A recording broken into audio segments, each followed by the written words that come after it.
எல்லாம் படைத்து பரிபாலித்து கண்காணித்துக் கொண்டிருக்கக்கூடிய எல்லாம் அல்லாஹ் ரப்பல் ஆலமீனுடைய அன்பும் அருளும் சாந்தியும் சமாதானமும் என்றென்றும் நிலவட்டுமாக. அஸ்ஸலாமு அலைக்கும் வரஹ்மத்துல்லாஹி வபரகாத்துஹு. சங்கைக்குரிய இளம் அறிஞர் பெருமக்களே, மிக முக்கியமான காலத்தில் முஸ்லிம்களுடைய வரலாற்றில், இந்த 1450 ஆண்டு கால வரலாற்றில் உலக அளவில் மிக முக்கியமான காலகட்டத்தில் முஸ்லிம் சமூகம் கடந்து கொண்டிருக்கிறது. குறிப்பாக இந்தியாவில் முஸ்லிம் சமூகம் ஒரு நெருக்கடியான காலத்தில், குடியரசு இந்தியாவில் இதுவரையிலும் சந்தித்திராத ஒரு நெருக்கடியான காலத்தை முஸ்லிம் சமூகம் கடந்து கொண்டிருக்கிறது.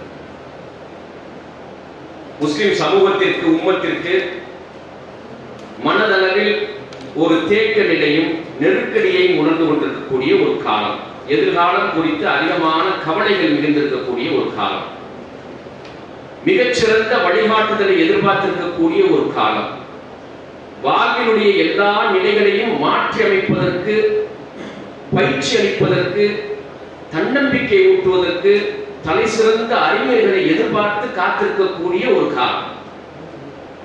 நீங்கள் படித்து முடித்துவிட்டு சமூக பணிகளுக்கு, மார்க்க பணிகளுக்கு தமிழகத்தினுடைய எல்லா ஊர்களுக்கும் செல்ல இருக்கக்கூடிய ஒரு காலத்தில் முஸ்லிம் உம்மத்தினுடைய யதார்த்தத்தை பார்க்கக்கூடிய அடுத்த கட்டம், முஸ்லிம் சமூகத்தினுடைய யதார்த்த நிலையை பார்க்க போகிறீர்கள்.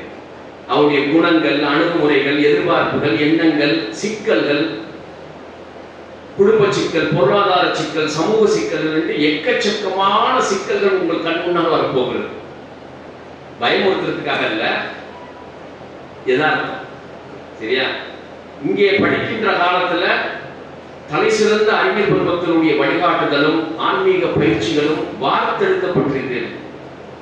அல்லாஹ்வோடு அதிகமான நெருக்கத்தை பயிற்சியாக எடுத்திருக்க கொண்டிருக்கக்கூடிய ஒரு காலம், அற்புதமான காலம் இந்த 7 ஆண்டு காலம். இதை பிராக்டிக்கலுக்கு இம்ப்ளிமெண்ட் பண்ண போகக்கூடிய இடத்துல அந்த இடம் எப்படி இருக்கணும், இருக்குது அப்படிங்கிறது தெரிஞ்சுக்கிறதுக்கு பாருங்க, இது ரொம்ப ரொம்ப முக்கியமானது. ஒரு செவத்துல கேப் எவ்வளவு இருக்குதுன்னு கரெக்டா மெஷர்மெண்ட் பண்ணாதான் அந்த கொத்தனாரோ அல்லது ஆசாரியோ அந்த கேப்பை ஃபில் பண்ணுவாங்க. கேப் தெரியாத இடத்துல அல்லது கேப் இல்லாத செவத்துல போய் ஆணி இடிச்சாரு அப்படின்னு சொல்லிச்சோம்னா எதிர்த்து அடிக்கும், போகாது. அப்போ நீங்க சொசைட்டியை பத்தி, சொசைட்டி எப்படி இருக்குதுன்னு தெரிஞ்சுக்கிட்டா தான், இந்த சொசைட்டியினுடைய தேவைகள் என்னன்னு தெரிஞ்சுக்கிட்டா தான் உங்களுடைய அவசியம் என்னங்கிறது அந்த சொசைட்டி உணரும். இல்லை அப்படின்னு சொன்னா அந்த சொசைட்டி என்ன பண்ணும், சரி பார்க்கலாம் அப்படின்னு சொல்லி டேக் இட் as granted அப்படின்னு சொல்லி போயிடும், சாதாரணமாக எடுத்துட்டு போயிடும். அப்ப இந்த கல்வியினுடைய, இந்த பயிற்சியினுடைய மகத்துவம் என்ன, உங்களை கொண்டு என்ன சாதிக்க முடியும், சொசைட்டில நான் ஒருத்தருக்கேன்னா என் வாழ்க்கையில என்ன மாற்றத்தை ஏற்படுத்துவார்கள் இவர்கள், அந்த நூல் கரெக்டா படிச்சிட்டோம் அப்படின்னு சொன்னா சமூகத்துல மகத்தான மாற்றங்கள் ஏற்படும். எந்த அளவுக்கு மாற்றம்னா வரலாற்றை புரட்டி போடக்கூடிய மாற்றங்கள் ஏற்படும். அப்படித்தான் இஸ்லாமிய வரலாற்றில் நடந்திருக்கு. உலகத்தினுடைய பல்வேறு இடங்களில் 1400 வருஷத்து வரலாற்றை புரட்டணும் அப்படின்னு சொன்னா, பூமி பந்தில முஸ்லிம்கள் எங்கெல்லாம் வாழ்ந்தார்களோ எல்லா இடங்களிலும் அந்தந்த சிக்கலுக்கு ஏற்றவாறு அல்லாஹ் ஒரு தலை சிறந்த அறிஞர்களை, வழிகாட்டுதலை, புரட்சியாளர்களை, அரசர்களை, தளபதிகளை அனுப்பி அந்த மாற்றத்தை ஏற்படுத்தி இருக்கிறத நீங்க வரலாற்றை பார்க்கலாம். 1400 years வரலாற்றை ஜஸ்ட் புரட்டி பார்த்தீங்கன்னா மகத்தான தியாகம் செய்திருக்கிற, வாழ்க்கையை அர்ப்பணித்திருக்கக்கூடியவர்கள், எழுத்தால், பேச்சால், அறிவால், சிந்தனையால், போராட்டத்தால் எல்லாம் தனக்கு வழங்கப்பட்ட ஆற்றல் ஒவ்வொன்றையும் ஒரு மணி நேரம் கூட அதை வீணாக்காது, ஓய்வில்லாமல், தளராமல், எவ்வளவு எதிர்ப்புகள் வந்தாலும் தளராமல் பலவிதமான தழும்புகளை தாங்கிக் கொண்டு அல்லாஹ்வுடைய தீனுல் இஸ்லாம் மாற்றத்திற்காக போராடி இருக்கிறார்கள். வரலாறு பொன் எழுத்துக்களால் அவர்களை பதிவாக்கி இருக்கிறது. அடுத்தடுத்த தலைமுறை வாசித்து வாசித்து கண்ணீரோடு கையேந்தி கொண்டிருக்கிறது. இஸ்லாமிய வரலாற்றை புரட்டி பார்த்தோம் அப்படின்னு சொன்னா தெரியும். அப்ப இன்றைய காலத்தினுடைய தேவைகள் என்ன, முஸ்லிம் சமூகத்தினுடைய தேவைகள் என்ன, இந்த தேவைகளுக்கு ஏற்றவாறு தங்களை எப்படி திறன்படுத்திக் கொள்வது, இந்த உம்மத்தை எப்படி திறன்படுத்துவது, இதுதான் நம்ம பார்க்க போகக்கூடிய டாபிக். ரெண்டு பாயிண்ட். ஃபர்ஸ்ட் பாயிண்ட் என்ன அப்படின்னா, தெரியல பின்னால் இருக்கிறவங்களுக்கு பார்க்க முடியுதா? குறிச்சிங்க. ஒரு ஃபர்ஸ்ட் பாயிண்ட் எடுத்துட்டு நான் சொல்லிடுறேன் உங்களுக்கு. 2 கல்வியையும் பெற்ற ஆளுங்களுக்கான இலக்கு, உங்களுக்கான வாழ்வியல் இலக்கு என்ன? உங்களுக்கு எதெல்லாம் வாய்ப்புகளாக இருக்கும், அந்த வாய்ப்புகளை உங்களுக்கு விருப்பத்துக்கு ஏற்றவாறு பயன்படுத்திக்கிட்டா என்ன சாதிக்க முடியும்? உங்களுடைய ஆற்றல் எப்படி பெறும்? அந்த ஆற்றலை வந்துட்டு எப்படி உங்களுடைய பர்சனல் லைஃப் எப்படி என்ரிச் பண்ணும்? இது ஃபர்ஸ்ட் பாயிண்ட். அதனால 2 கல்வியை கற்ற ஆளுங்களுக்கான இலக்கு ஃபர்ஸ்ட் நம்ம பார்க்க போறோம். இரண்டாவது, இந்த சமூகத்தில் இருக்கக்கூடிய மாணவ மாணவிகளுக்கு நீங்க எதை வழிகாட்டுதலாக கொடுக்க போகிறீர்கள்? பெரியவங்கள்ட்ட போய் 35 வயசு 40 வயசு உங்கள் வயதுக்கு மீறி உள்ளவங்கள்ட்ட போய் நம்ம விஷயத்தை சொல்லும் போது என்ன பண்ணுவாங்கன்னா, அது அதனுடைய வீரியத்தை அவங்க உணர்ந்துக்க மாட்டாங்க. 40 வயசு 50 வயசுல நீங்க போய் சொன்னீங்கன்னு வச்சுக்கோங்க, அவங்களுக்கு போய் ஆலோசனை சொன்னீங்க அப்படின்னு சொன்னா, நம்ம பார்த்து வளர்ந்த புள்ள நமக்கு வந்து புத்தி சொல்லுது.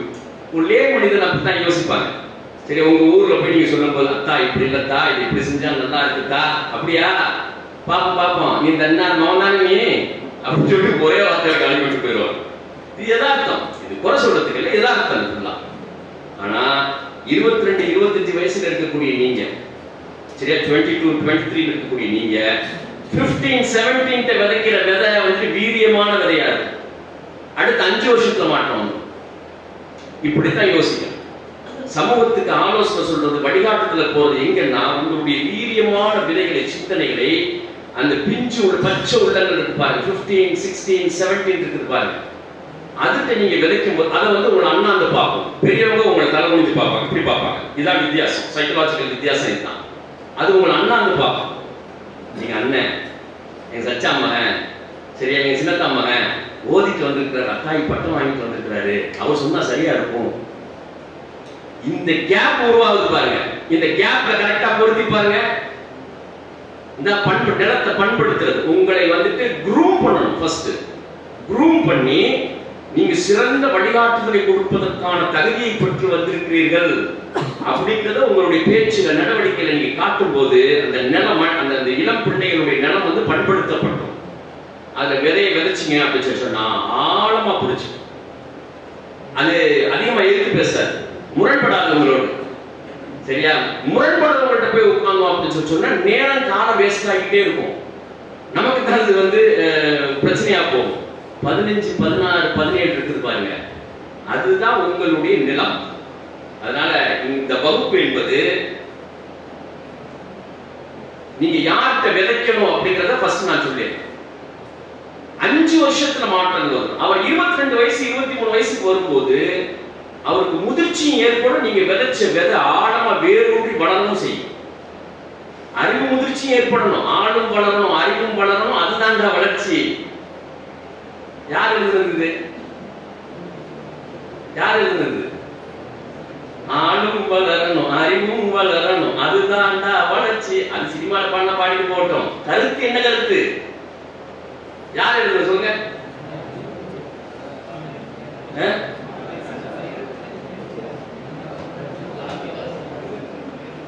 யார் எழுதுனது? யார் எழுதுனது? யார் எழுதுனது?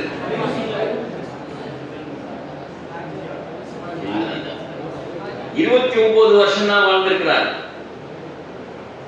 எம்ஜிஆர் பதவியேற்பு விழா நடந்துச்சு 1977 எம்ஜிஆர் இந்த நாட்டினுடைய முதலமைச்சராக பதவியேற்கிறார். பதவியேற்பு விழாவில் இந்த மாதிரி சேர் ஒன்று கிடந்துச்சு அந்த இடத்துல, சரியா? அந்த சேர் பார்த்து சொன்னாரு, நான் இந்த முதலமைச்சராக வெற்றி குறுகிய காலத்தில் கட்சி ஆரம்பிச்சு, திமுகவிலிருந்து பிரிஞ்சு வந்து குறுகிய காலத்தில் கட்சி ஆரம்பிச்சு மக்களிடம் சென்று விவரத்தை சொல்லி ஓட்டுக்களை வாங்கி முதலமைச்சராக ஜெயிச்சு வந்திருக்கேன், திமுகவை வீழ்த்தி வந்திருக்கிறேன். இதுக்கு காரணங்கள் இருக்குது. இந்த சேர் காட்டுச்சு, அந்த சேருக்கு 4 காரணங்கள் இருக்கு பாருங்க. 4 காரணம், அது ஒரு கால் இன்னாருடையது, இவர்னால அப்படின்ற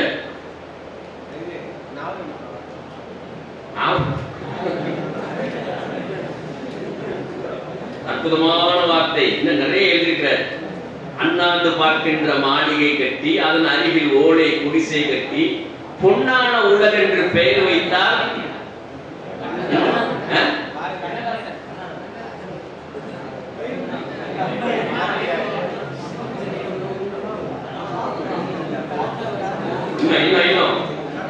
முந்திய பேரு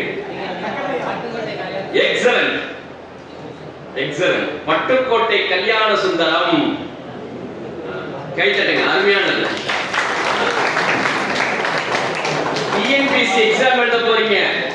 இது எல்லாம் டிஎன்பிஎஸ்சில வரக்கூடிய எக்ஸாம்ல வரக்கூடிய கேள்விகள் கண்டிப்பா வரும். இதுதான் சோஷியாலஜிக்கல் ஸ்டடி, சமூகத்தை படிக்கிறது.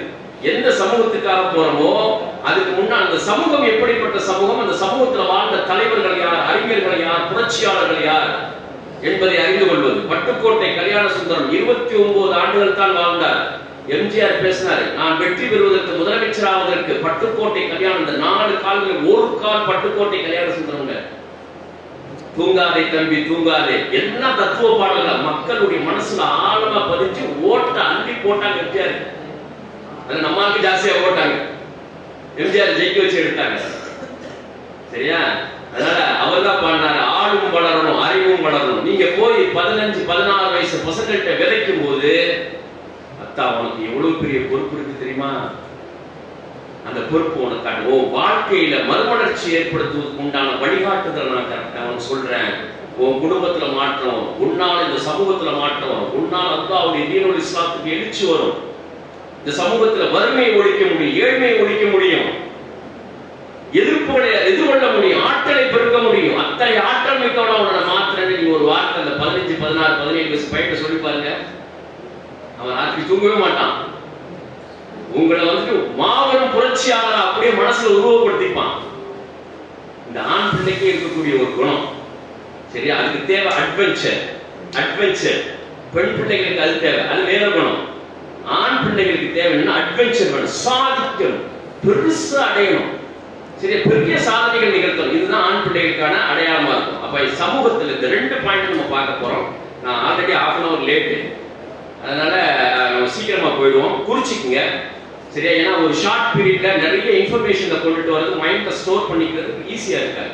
ஆனா குறிச்சு வச்சுட்டு உங்களுடைய ஆன்கோயிங் ப்ராசஸ்ல வாழ்க்கையில ஒவ்வொரு நிலையும் அடுத்த மாதங்கள்ல ஒவ்வொன்னா நீங்க இது சம்பந்தமா தேடி நீங்க படிச்சீங்க அப்படின்னு சொன்னா எக்ஸாக்ட்லி நம்ம செல்ல வேண்டிய இலக்கு என்ன, நமக்கான பொறுப்புகள் என்ன, நிறைவேற்ற வேண்டிய பொறுப்புகள் என்ன அப்படிங்கிறது தெரிய வரும். ரைட்? அப்போ முதல்ல உங்களுடைய இலக்கு என்ன, உங்களை கொண்டு இந்த சமூகத்துல என்ன மாற்றம் ஏற்படும், அது யார்கிட்ட விதைக்கணும் அப்படிங்கிறது இரண்டாவது. ஃபர்ஸ்ட் பாயிண்ட், உங்களை அதிகாரப்படுத்தும் 3 வலிமையான துறைகள் நான் சொல்றேன். நிறைய இருக்குது.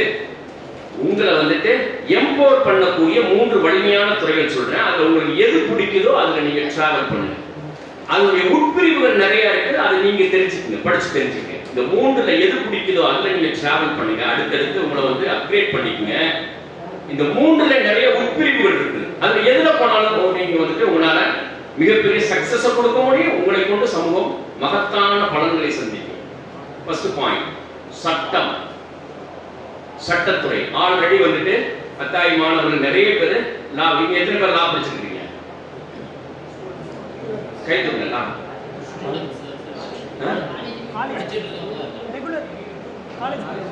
காலேஜ் போறாங்களா? ஓ டிகிரி மட்டும் பண்றாங்க. Right right. டிகிரி முடிச்சுட்டு லா பண்றது இல்லையா?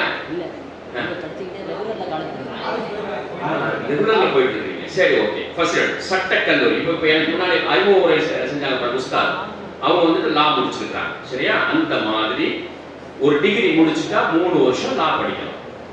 சரியா? +2 முடிச்சுட்டா 5 வருஷம், டிகிரி முடிச்சுட்டா 3 வருஷம். நீங்க போய் ஒரு 17 வயசு பையனுக்கு நீங்க சொல்ல போறீங்க, நீ ஒரு மகத்தான சட்ட வல்லுநரா உருவாகி வரணும். அனுப்பிச்சா நான் எப்படி படிக்கிறதுன்னு கேட்பான். +2 முடிச்சுட்டு 5 வருஷம் படி, இல்லையா ஒரு டிகிரி முடிச்சுட்டு 3 வருஷம் படி. இப்படித்தான் ரூட் சொல்லணும், பசங்களுக்கு ரூட் சொல்லணும். அப்ப உங்களுக்கு சட்டக்கல்வி உங்களை அதிகாரப்படுத்தும். எப்படி அதிகாரப்படுத்துங்கிறத நான் சொல்றேன். ஃபர்ஸ்ட் புரிஞ்சுங்க, லா. ரெண்டாவது பப்ளிக் பாலிசி இருக்கு. சரியா? பப்ளிக் பாலிசினா என்னன்னு நான் உங்களுக்கு விளக்குறேன். அது வந்து சர்வதேச அதிகாரத்தை உங்களுக்கு கொண்டுட்டு வரும். லோக்கல் பாலிடிக்ஸ் அல்ல, சர்வதேச அதிகாரத்தை உங்களுக்கு கொண்டுட்டு வரும். உச்சாணியில உங்களை கொண்டு போய் வைக்கணும். நீங்க வந்துட்டு இன்டெப்தா அதுல போனீங்கன்னா, நான் சொல்லக்கூடிய எல்லாமே இன்டெப்தா, பேஸ் மாசா படிக்கிறது இல்லை, பட்டம் வாங்குறதுக்கு படிக்கிறது இல்லை, டெப்தா போறது, இன்டெப்தா போகும், எதிரையும் ஆழமா போறது.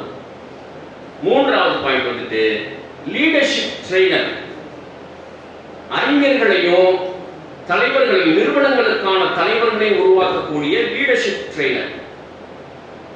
அறிமுக உரை நிகழ்த்திய உஸ்தாத் வந்துட்டு அதுல வந்து முன்னோடியா இருக்கிறாங்க. சரியா? அந்த மாதிரி லீடர்ஷிப் ட்ரெய்னர். இந்த மூன்றையும் யாரால திறன்பட செய்ய முடியும்? இந்த மூன்று துறைகள் என்ன? இந்த இரண்டு கல்வியையும் படித்த ஆளுங்களால தான் செய்ய முடியும். இந்த மூன்றுலையும் மகத்தான சக்சஸ் கொடுக்க முடியும். ஒன்னு சட்டத்துறையில, இன்னொன்னு பப்ளிக் பாலிசியில, இன்னொன்னு லீடர்ஷிப் ட்ரெய்னரா உருவாக்கி வர்றதுல. சரி, இந்த மூணையும் ஒருவனா பார்த்ததுக்கு அப்புறம் செகண்ட் பாயிண்ட் வந்துட்டு சமூகத்தினுடைய பிள்ளைகளுக்கு என்ன செய்யுது அப்படி. இது உங்களுக்கு, இந்த மூன்று உங்களுக்கு உள்ளது. ஃபர்ஸ்ட் சட்டம். சரியா? சட்டத்துறையில 3 வழக்குகளை உங்களுக்கு நான் காட்டுறேன், சொல்றேன். அதுல 3 வழக்குகளை கையாண்டவர்கள் எப்படி கையாண்டிருக்கிறார்கள், அதனுடைய பின்புலம் என்னங்கிறது ஜஸ்ட் டீட்டெயிலா போகாம ஒரு ஆர்வத்துக்காக, உங்களுக்கு புரிதலுக்காக, இது எவ்வளவு வீரியமானது புரிதலுக்காக உங்களுக்கு கவனப்படுத்துறேன். நோட் பண்ணிக்கங்க. நீங்க போய் வந்து லேட்டா அதனுடைய டெப்தான விஷயங்களை படிங்க. ஃபர்ஸ்ட் பாயிண்ட், நீங்க வரலாற்றுல படிச்சிருப்பீங்க.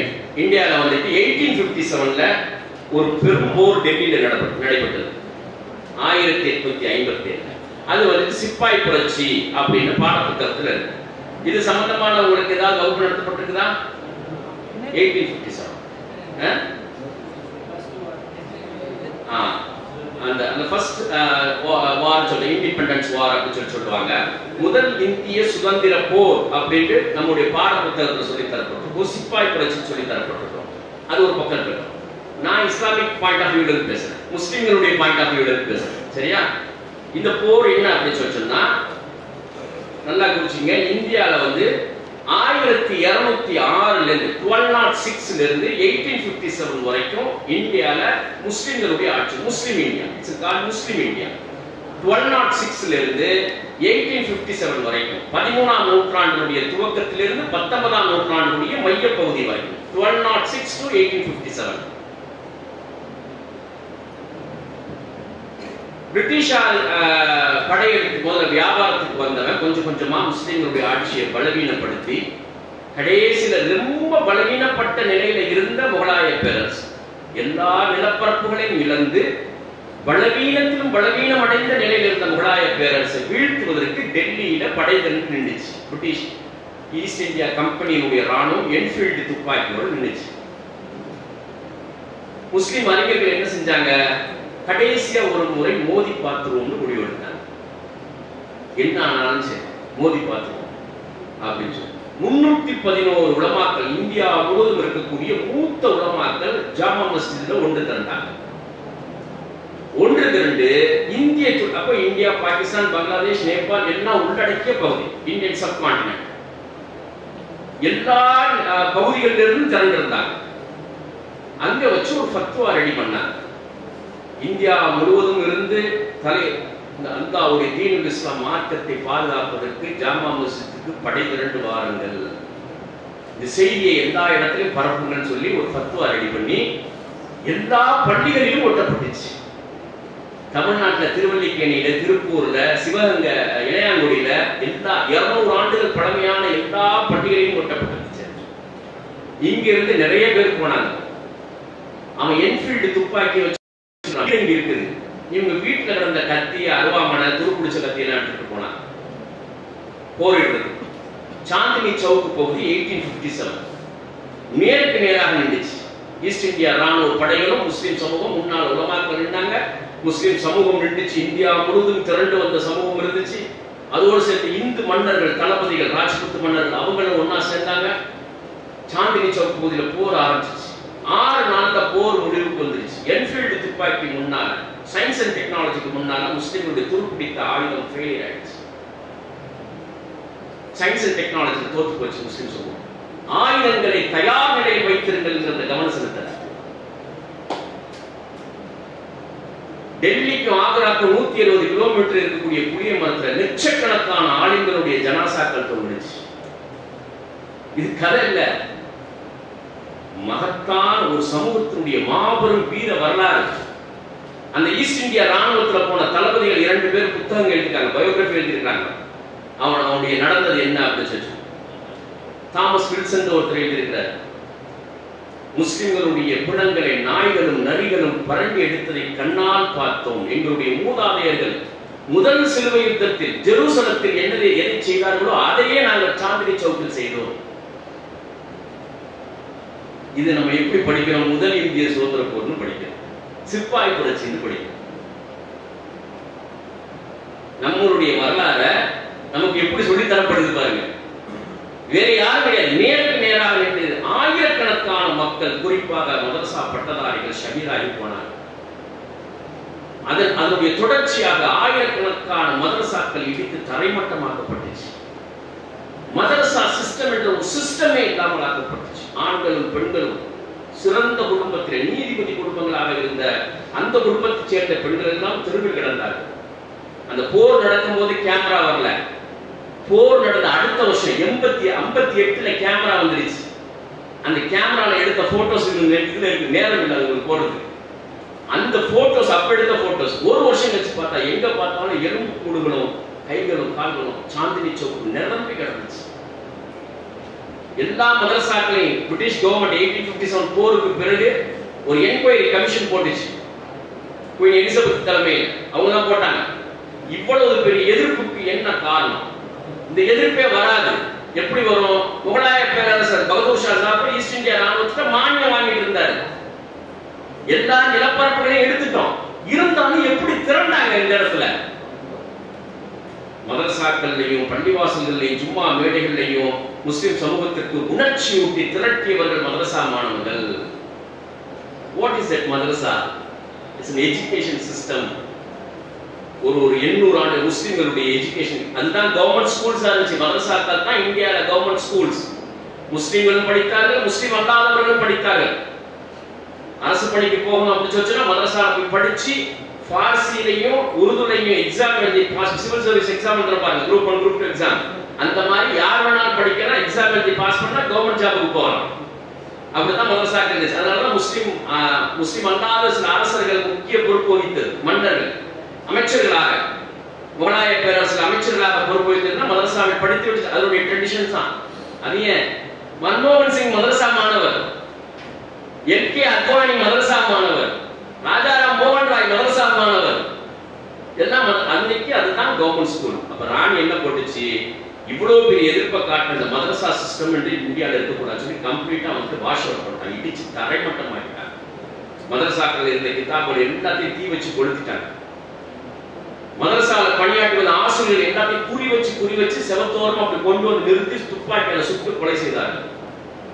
இது எல்லாத்தையும் பார்த்துக்கிட்டு இருந்தார் ஒருத்தர், அவர் தான் செய்யறவர். நீதிபதியாக இருந்தவர். இவர் கண்ணு முன்னாலே இவர் குடும்பத்தை சேர்ந்தவர், இவருடைய மாமி குப்பி எல்லாம் இறந்து போனாங்க அந்த போர்ல. இவ்வளவு பெரிய பேரழிவு ஏற்பட்டதற்கு பிறகு என்ன பண்ணார் அப்படின்னு சொன்னா, முஸ்லிம் சமூகத்தை எப்படி கட்டமைக்கிறது, மீடிச்சு பெற வைக்கிறது எப்படி, கொஞ்சம் கொஞ்சமா அதிகாரம் 800 ஆண்டுகால அதிகாரம் முஸ்லிம்கள் கையில இருந்தது. அப்படியே கொஞ்சம் கொஞ்சமா இந்துத்துவ சிந்தனை உடையவர்கள் கைக்கு போகுது. அவர்கள் பிரிட்டிஷ்காரர்களோடு நெருங்குகிறார்கள். இவ்வளவு பெரிய பாரம்பரியம், நம் கட்டமைத்திருக்கக்கூடிய பள்ளிவாசல்கள், ஷரியத் சட்டம், இந்த உம்மத்து இது என்ன செய்யறது? இவ்வளவு பெரிய பேரிழப்பு ஏற்பட்டுச்சு அப்படின்னு யோசிச்சார். இதுக்கான காரணம் என்ன? முஸ்லிம் சமூகத்துக்கு ஆற்றல் இல்லை, பவர் இல்லை. Power means science and technology power இல்லை. இருந்துச்சுன்னா எதுக்குன்னு இருப்பாங்க. அப்ப என்ன பண்றது? சயின்ஸ் அண்ட் டெக்னாலஜி எஜுகேஷன் தான் முஸ்லிம் சமூகத்தை ஆற்றல் படுத்துங்கிற முடிவுக்கு வர்றாரு சர் சையத் அஹமது கான். வந்து என்ன பண்றாரு? யூரோப் ஃபுல்லா சுத்தி பார்க்கறாரு, யூகேல போய் பார்க்கறாரு, ஆக்ஸ்போர்டையும் கேம்பிரிட்ஜையும் பார்க்கறாரு. பார்த்துட்டு வந்து என்ன பண்றாரு? முஸ்லிம் சமூகத்துல போய் தெரு தெருவா போய் 1 ரூபா 2 ரூபாயா பிச்சை எடுத்து கொண்டுட்டு வர்றாரு. ஒரு ஸ்கூல் ஆரம்பிக்கணும், அது வந்துட்டு science and technology Islamic education இருக்கணும், சயின்ஸ் அண்ட் டெக்னாலஜி எஜுகேஷன் இருக்கணும்னு வரும்போது மக்கள் எல்லாம் எதிர்ப்பு தெரிவிக்கிறாங்க. அவருக்கு எல்லாம் காஃபி ஃபத்வா கொடுக்குறாங்க. நம்மளை வீழ்த்தினவனுடைய மொழியை படிக்க சொல்றாரு இவரு. ஏன்னா அப்பதான் அந்த போர் நடந்து முடிச்சிருக்குது.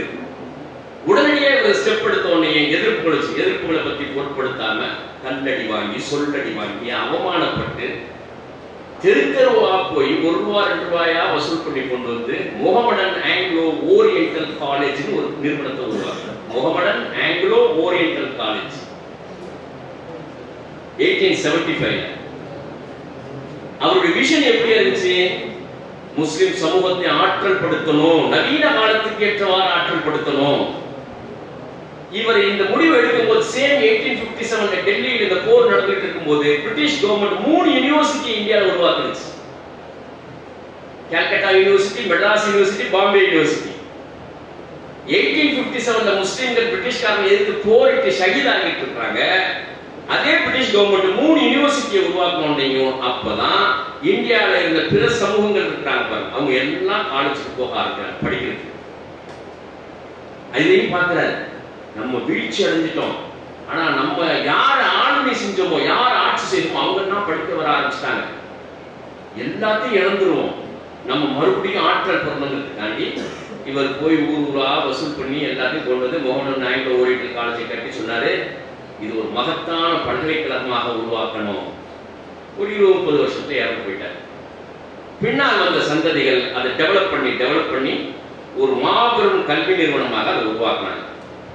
1875 கல்வி நிறுவனத்தை உருவாக்கினார் மோகனன் ஆங்கிலோ ஓரியண்டல் காலேஜ். அவர் தான் சொன்னார், ignorance is the mother of poverty.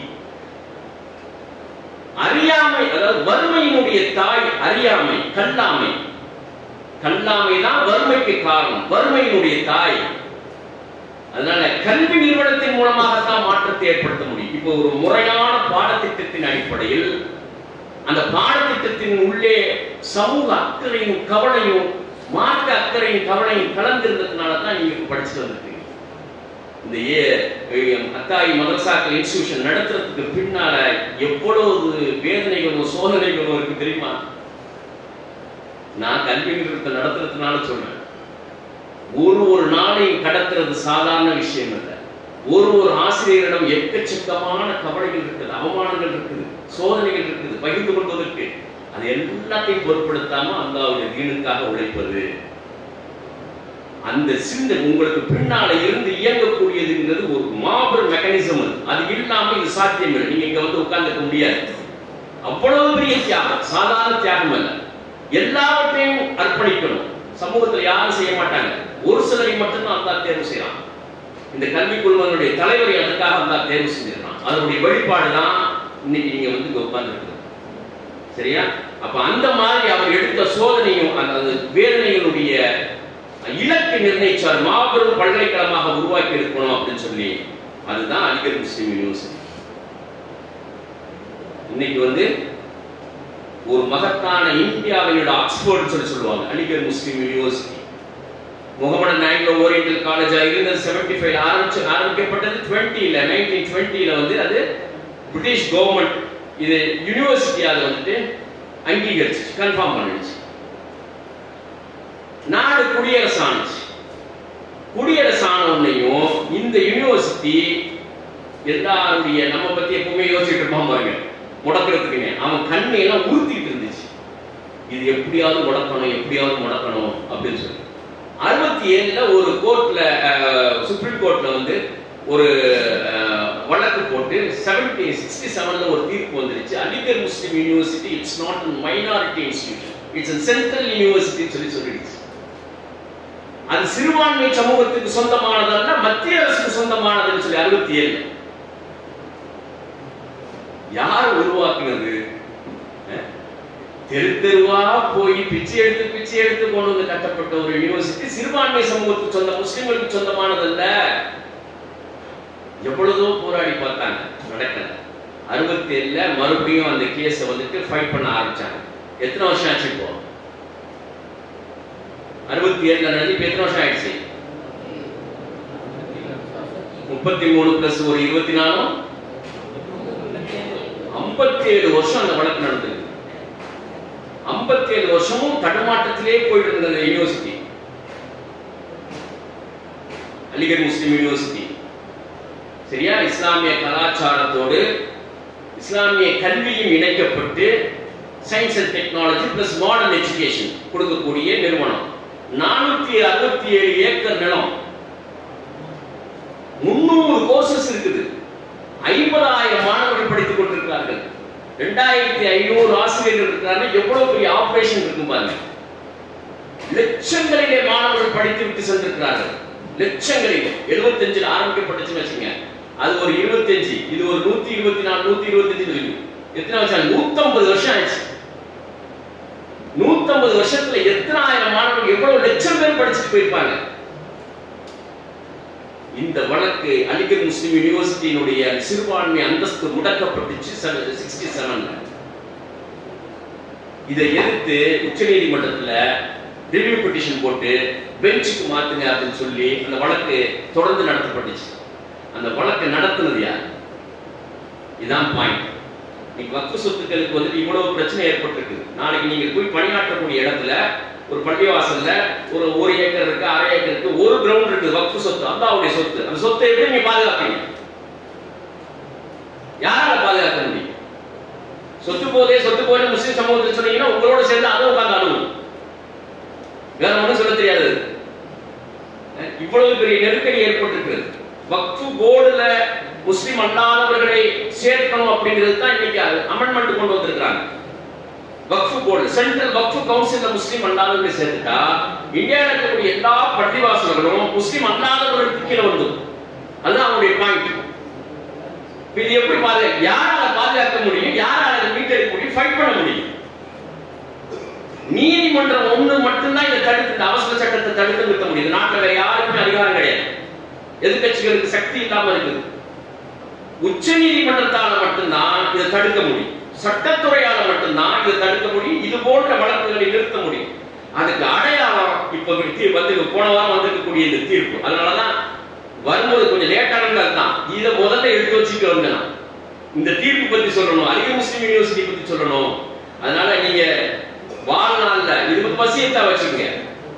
சரி, நீங்க தமிழ்நாட்டினுடைய உலகத்தினுடைய எல்லா பகுதிகளுக்கும் போகலாம். மக்களுக்கு உரையாற்றக்கூடிய கண்ணியமான இடத்தில் இந்த முஸ்லிம் உம்மத்து உங்களை வச்சு அழகு பார்க்கும். உரை நிகழ்த்தக்கூடிய இடத்தில் எனக்கு புத்தி சொல்லுது. அந்த இடத்துல வச்சு அவ்வளவு ஈஸியா முஸ்லிம் சமூகம் யாருக்கு அங்கீகாரத்தை கொடுத்துறாங்க? எங்கேருந்து படிச்சு வந்திருக்கிறாங்க? யார்கிட்ட தயாராகி வந்திருக்கிறாங்க? என்ன படிச்சு வந்திருக்கிறாங்க? இதெல்லாம் பார்த்ததுக்கு பிறகுதான் கொடுக்கும். அந்த உயர்வான இடத்துல உட்கார்ந்து உங்களை உட்கார வச்சு அழகாக்கக்கூடிய முஸ்லிம் சமூகம் தயாரா இருக்குது. அந்த முஸ்லிம் சமூகத்துக்காக உள்ள சொத்து, அந்த அவருடைய சொத்துக்களை பாதுகாக்கக்கூடிய பொறுப்பு, பெரும் பொறுப்பு உங்கள்கிட்ட இருக்கு. இந்த வழக்கை யாரால கையாள முடியும்? எப்படி முடியும்? இந்த கேஸ் எப்படி ஹேண்டில் பண்ணிருக்கிறாங்கன்னு பாருங்க. 3 நீதிபதிகள் சேர்ந்து 67 அந்த தீர்ப்பு கொடுத்தாங்க. 3 நீதிபதி கொண்ட பெஞ்ச், சிங்கிள் நீதிபதி அல்ல, 3 நீதிபதி கொண்ட பெஞ்ச். அதை எதிர்த்து வழக்காடினதுல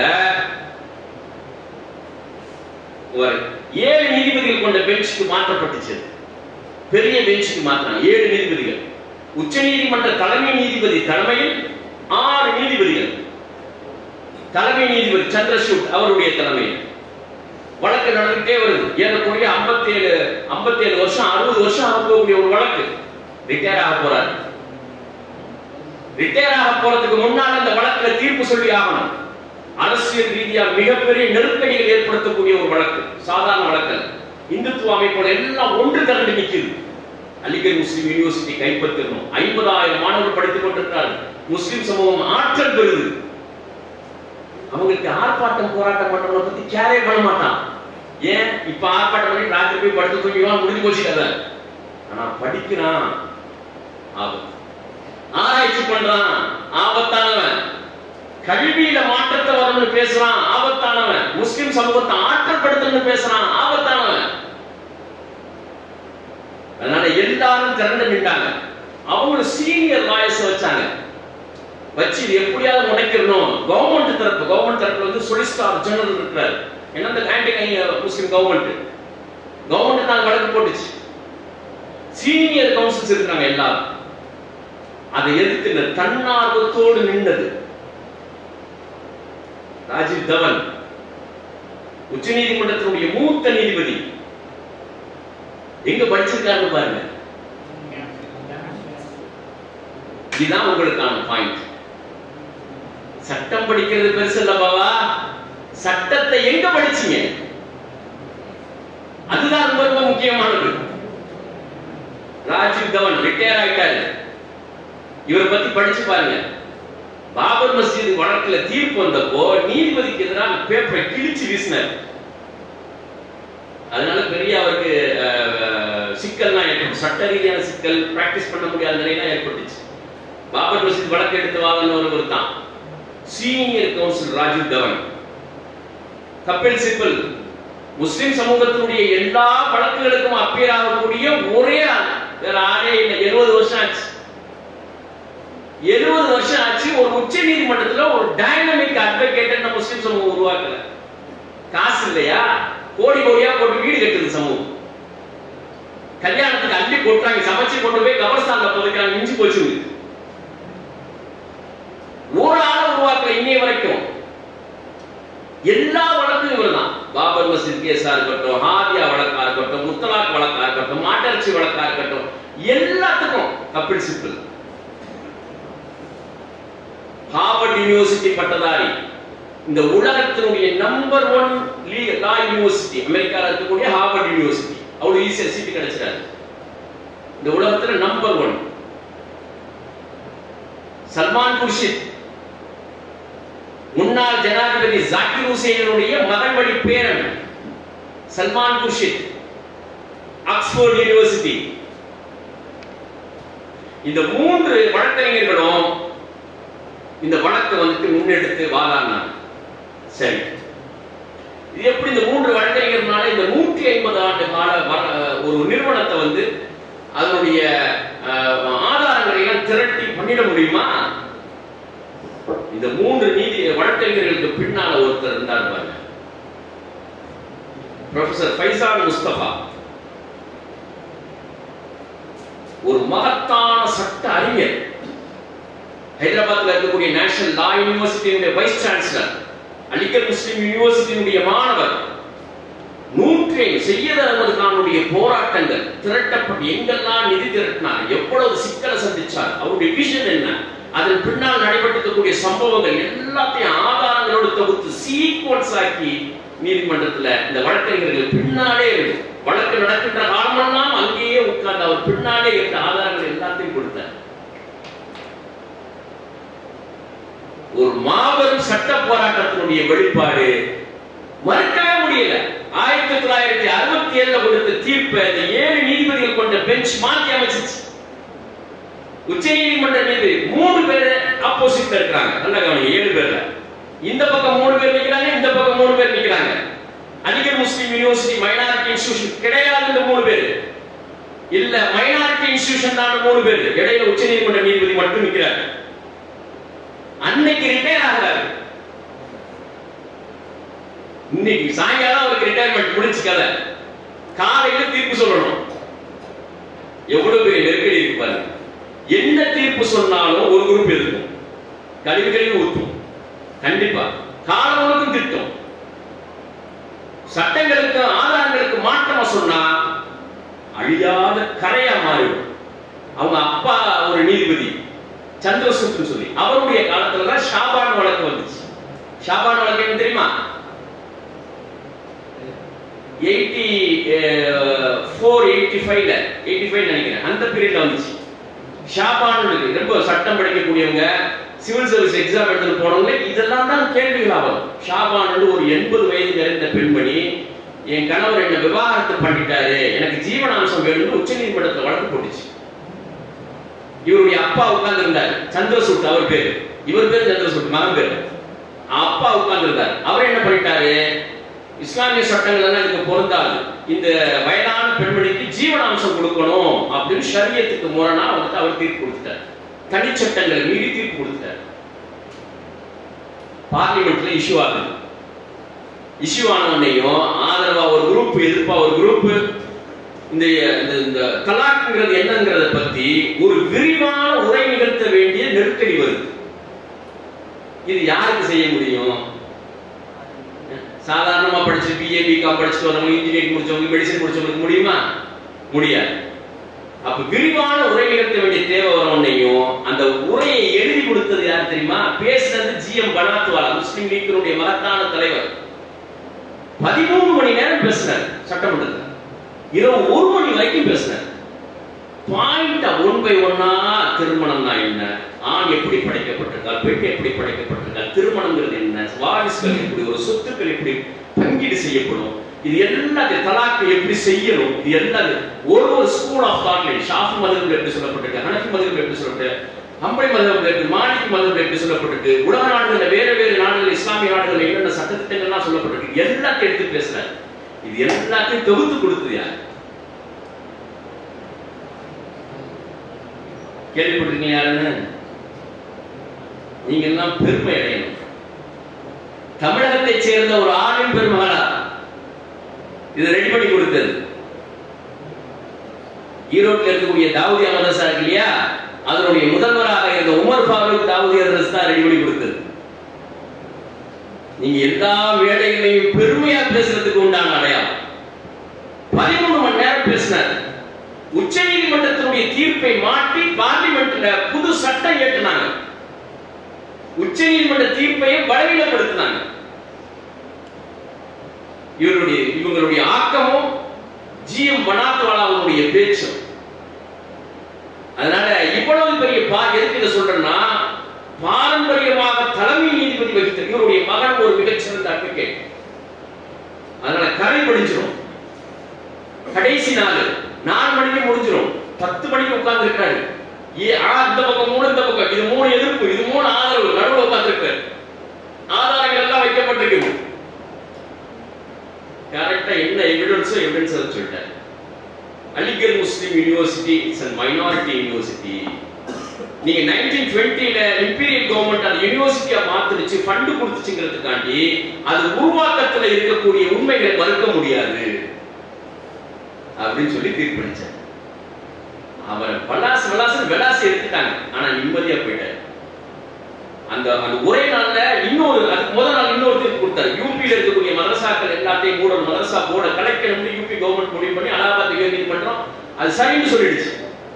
அலகாபாத் உயர் நீதிமன்றம் போட்ட தீர்ப்பு தவறானது, மதரசா போர்டை கலைக்க கூடாது அப்படின்னு அந்த தீர்ப்பை கொடுத்தாரு. புல்டோசரை வச்சு யூபி கவர்மெண்ட் வந்து முஸ்லிம் வீடுகளை இடிச்சிருக்கு. 7 லட்சம் வீடுகள் இடிச்சிருக்கு. 7 லட்சம் குடும்பங்கள் தெருவில் நிற்கிறாங்க. யூபியில, சத்தீஸ்கர்ல, மகாராஷ்டிரால புல்டோசரை வச்சு இடிக்கிறது வீடுகள். அவன் ஏதாவது அறியாத ஒருத்தர், படிக்காத முஸ்லீம் எவனா ஒருத்தர் தப்பு பண்ணிட்டான், யாரையா அடிச்சுட்டான் அப்படின்னு சொல்லி அவன் வீட்டை போய் இடிக்கிறது. அந்த புல்டோசர் கலாச்சாரத்துக்கு கடுமையான கண்டனங்களை தெரிவிச்சு நீதி, இது போன்ற காட்டுத்தனமான நீதி வழங்கக்கூடிய அதிகாரம் உயர் மாநில அரசுக்கு கிடையாதுங்கிற அந்த தீர்ப்பை கொடுத்தார். இதுதான் கல்வி, இதுதான் கல்வி. சரியா? இது தொடர்பானதான் நீங்க படிச்சு கொண்டுட்டு வரீங்க. இந்த சமூகத்துக்கு நீங்க சொல்லும் போது மகத்தான நம்பிக்கை ஏற்படும். அந்த நம்பிக்கையை பிடிச்சிட்டு இளைஞர்கள் உருவாகி வருவாங்க. நம்மளை காட்டிலும் பல மடங்கு ஆற்றலோடையவனா உருவாகி வரும். அதனால இந்த உலகத்துல என்ன நடக்குது, நாட்டில் என்ன நடக்குது, நீதித்துறை தான் முஸ்லிம்களுக்கு இருக்கக்கூடிய பிடிமான். முஸ்லிம்கள் சிறுபான்மை சமூகத்துக்கு, எண்ணிக்கையில் குறைவாக இருக்கக்கூடிய சிறுபான்மை சமூகத்துக்கு நீதித்துறை தான் ஆதாரம். அந்த நீதித்துறையை ஆளுமை செலுத்தணும். சட்டத்துறை இங்க லா படிக்கணும். படிச்சு முடிச்சுட்டு உங்களுக்கு யாருக்கெல்லாம் அதுக்கான வாய்ப்பு இருக்குதோ யூரோப்ல போய் நல்ல காலேஜ்ல மாஸ்டர் டிகிரி பண்ணணும், PhD பண்ணணும். ஜம்முன்னு நீங்க வந்துட்டு சேம் ட்ரெஸ்ஸோட உயர்நீதி பிளாக் கலர் உயர் நீதிமன்றத்திலே உச்ச நீதிமன்றத்திலே நிக்கணும். நிக்கலாமா? இன்ஷா அல்லாஹ். அல்லாஹ்வுடைய சொத்துக்களை பாதுகாக்க முடியும், ஷரியத்தை பாதுகாக்க முடியும், சட்ட ரீதியா முஸ்லிம் உம்மத்தினுடைய கண்ணியம், சொத்து, உயிர் பாதுகாக்க முடியும். அநீதி இழைக்கப்பட்ட எல்லா மக்களுக்கும் ஆதரவாக நிற்க முடியும். அத்தனை பேரும் உங்களுக்காக கையேந்துவார்கள். உங்க சந்ததிகளே பாதுகாக்கப்படும். உங்களுக்கு கற்பித்த ஆசிரியர்கள் மனம் புரிந்து போவார்கள். என் புள்ள அத்தாய் மாணவர் 7 வருஷம் நாங்கள் கற்பித்து கொடுத்தது எவ்வளவு பெரிய சாதனையை செஞ்சிருக்கிறார்கள். 10 வருஷத்துல மாற்றத்தை கொண்டு வந்துட முடியும். நீங்க 24-25 வயசுல இருக்கிறீங்க. இந்த ரூட்ல கரெக்டா, நான் சொல்லக்கூடிய ரூட்ல கரெக்டா வந்தீங்கன்னா 30-35 வயசுல டைனமிக் லாயரா இருப்பீங்க. ஜுடிஷியல் எக்ஸாம் எழுதுறீங்கன்னா நீங்க தான் நீதிபதி. படிச்சு முடிச்சோட எழுதலாம். தமிழ்நாடு அரசு எழுதலாம், ஆல் இந்தியா ஜுடிஷியல் எக்ஸாம் எழுதலாம். நீங்க தான் நீதிபதி. நீதி வழங்குற இடத்துல போய் நீங்க உட்கார்ந்துட முடியும். உங்களை விட வேற யாருக்கும் அந்த தகுதி கிடையாது. அதை முதல்ல நீங்க மனதார நம்புங்க. ஷரியத்தை படிச்சிருக்கக்கூடிய உங்களை விட இந்த உலகத்துல வேற யாருக்கு அந்த தகுதி இருக்க போகுது? அதனால டாப் யூனிவர்சிட்டியில படிக்கிறதுக்கு பாருங்க உங்களை பத்தின பிரம்மாண்டத்தை ஏற்படுத்தும். அது ரொம்ப ரொம்ப எந்த காலேஜ்ல படிக்கணுங்கிறது ரொம்ப முக்கியம். அண்டர் கிராஜுவேஷன் சூழ்நிலைக்கு வந்து நீங்க வேற எங்கேயா படிச்சுக்கலாம். ஆந்திரால படிக்கிறீங்க, தமிழ்நாட்டில் படிக்கிறீங்க, அது நீங்க படிக்கிற காலத்துல உங்களுக்கு இருக்கக்கூடிய நெருக்கடிகள் இருக்கும். ஆனா மாஸ்டர் டிகிரி பண்றது, பிஹெச்டி பண்றது வந்துட்டு இந்த உலகத்தினுடைய டாப் யூனிவர்சிட்டி அல்லது இந்தியாவுடைய டாப் யூனிவர்சிட்டியில பண்றது. இரண்டாவது ஒருத்தர் நான் சுருக்கமா சொல்லிடுறேன். இவரை பத்தின வீடியோ வந்து யூடியூப்ல இருக்கு, நான் பேசுறதை அதை நீங்க பாத்துக்கலாம். இவர் பேர் என்ன? வேதமூர்த்தி பொன்னுசாமி, பாரிஸ்டர் வேதமூர்த்தி பொன்னுசாமி. மலேசியாவினுடைய ஒரு அரசியல் கட்சியினுடைய தலைவர். ஹிண்ட்ரஃப் என்ற ஒரு அமைப்பு, மலேசியாவில் வாழக்கூடிய இந்துக்களை ஒருங்கிணைத்து ஹிண்ட்ரஃப் என்ற ஒரு அமைப்பை உருவாக்கிய ஒரு சர்வதேச சட்டம் படித்த ஒரு பாரிஸ்டர். இவருடைய மூதாதையர்கள் எல்லாம் மதுரையிலிருந்தும் விருதுநகர்ல இருந்தும் பஞ்சம் பிழைப்பதற்காக மலேசியா கொண்டு செல்லப்பட்டவர்கள். மலேசியா இருக்கக்கூடிய இன்றைக்கு தமிழர்கள் யாருன்னு பாத்தீங்கன்னா, உங்களுடைய இதுல நீங்க யூபிஎஸ்சி எக்ஸாம், டிஎன்பிஎஸ்சி எக்ஸாம் முக்கியமான ஒரு கேள்வி வரும். அந்த கேள்வி என்னன்னு பாத்தீங்கன்னா, கிரேட் ஃபெமின்னா என்னது, எந்த காலத்துல நடந்துச்சுன்னு ஒரு கேள்வி வரும். பெரும் பஞ்சம் எங்க நடந்தது? 4 வருட பஞ்சம். குறிச்சிக்கங்க, 4 வருட பஞ்சம் அப்படின்னு அதுக்கு பேர். இந்த 4 வருட பஞ்சம் எங்க நடந்துச்சு அப்படின்னு சொன்னா, மதுரை, விருதுநகர், தேனி, திண்டுக்கல், மதுரையினுடைய மேற்கு பகுதியில் நடந்துச்சு.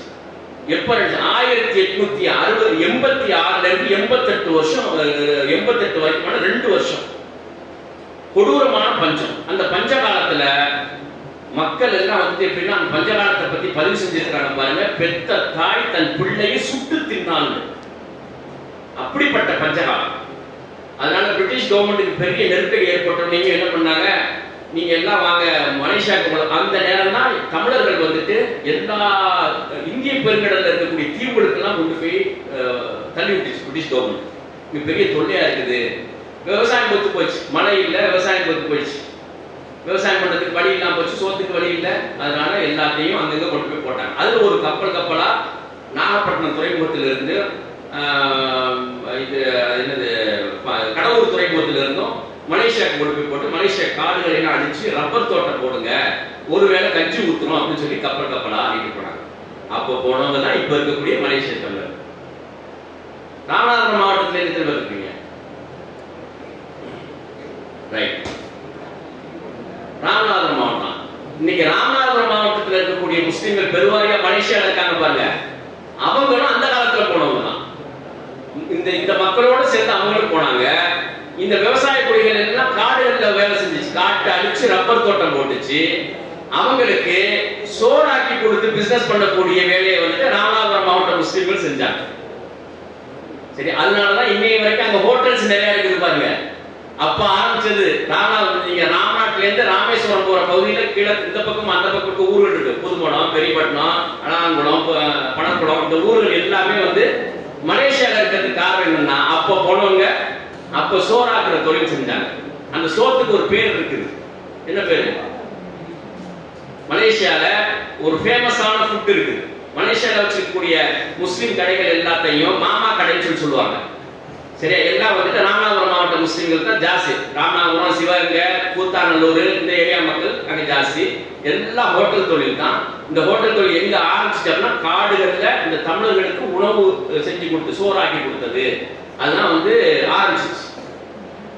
அந்த ஒரு உணவுக்கு பேர் வந்து ரொம்ப பாப்புலரான பேர், நாசிகந்தர்னு பேர். சரியா? ராமநாதபுரம் மாவட்டத்தினுடைய மீனானது சீலா மீனான இருப்பாங்க. இந்த சீலா மீனானத்தை மலையாக்காரன் விரும்பி சாப்பிடுவோம்.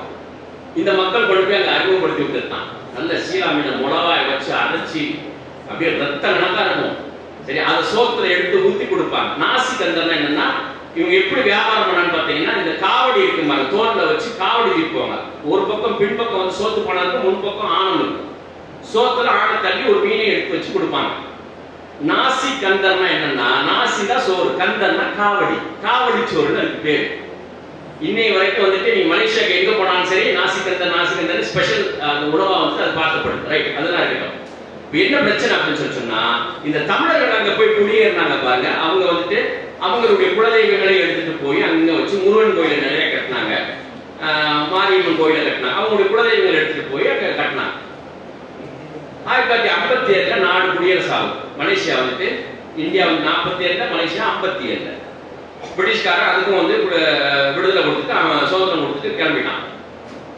சுதந்திரம் கொடுத்ததுக்கு பிறகு மலேசியாவில் வாழக்கூடிய இந்துக்கள் அந்த நாட்டினுடைய குடிமக்களா மாற்றப்பட்டுறாங்க. 2007 ஒரு சம்பவம் நடக்குது. இவர் ஒருத்தர் பார்க்க போற, இன்னொருத்தர் பார்க்க போறாருன்னா அட்டர்னி ஜெனரல் அபுபக்கர் அப்படின்னு சொல்லி அவருடைய அப்படின்னா பார்ப்போம். இப்ப இவர் பாருங்க, இவர் வந்து லண்டன்ல வந்துட்டு பேரிஸ்டர் முடிச்சவர், அதாவது சட்டம் படிச்சு மாஸ்டர் டிகிரி முடிச்சு பேரிஸ்டருக்கு பண்றதுக்கு அங்க ஒரு எக்ஸாம் இருக்கு, அதை கிளியர் பண்ணணும். ஒரு 17 மாசம் நடக்கும். அதை கிளியர் பண்ணா தான் பேரிஸ்டருக்கு போக முடியும். லாயர் இருக்கிறாரு, சொலிசிட்டர் இருக்கிறாரு, பேரிஸ்டர் இருக்கிறார். இந்த 3 படிநிலை இருக்கு. Lawyer, solicitor, barrister. பேரிஸ்டர்க்கு ஃபைனலா ஜட்ஜியோட பேசணும், அதான் டாப். அப்ப இவர் வந்துட்டு லிங்கன்ஸ்ங்கிற ஒரு நிறுவனத்துல பேரிஸ்டர் பட்டம் வாங்கினவர். பொன்னுசாமி மூதாதையர் யாரு? இங்க இருந்து பஞ்சம் உழைக்க போனவங்க. இந்த கோயில் வந்துட்டு 2007 என்னாச்சு, இந்த கோயிலுடைய வெளிப்புற சுவர் வந்து ஆக்கிரமிப்புல கட்டப்பட்டிருந்துச்சு.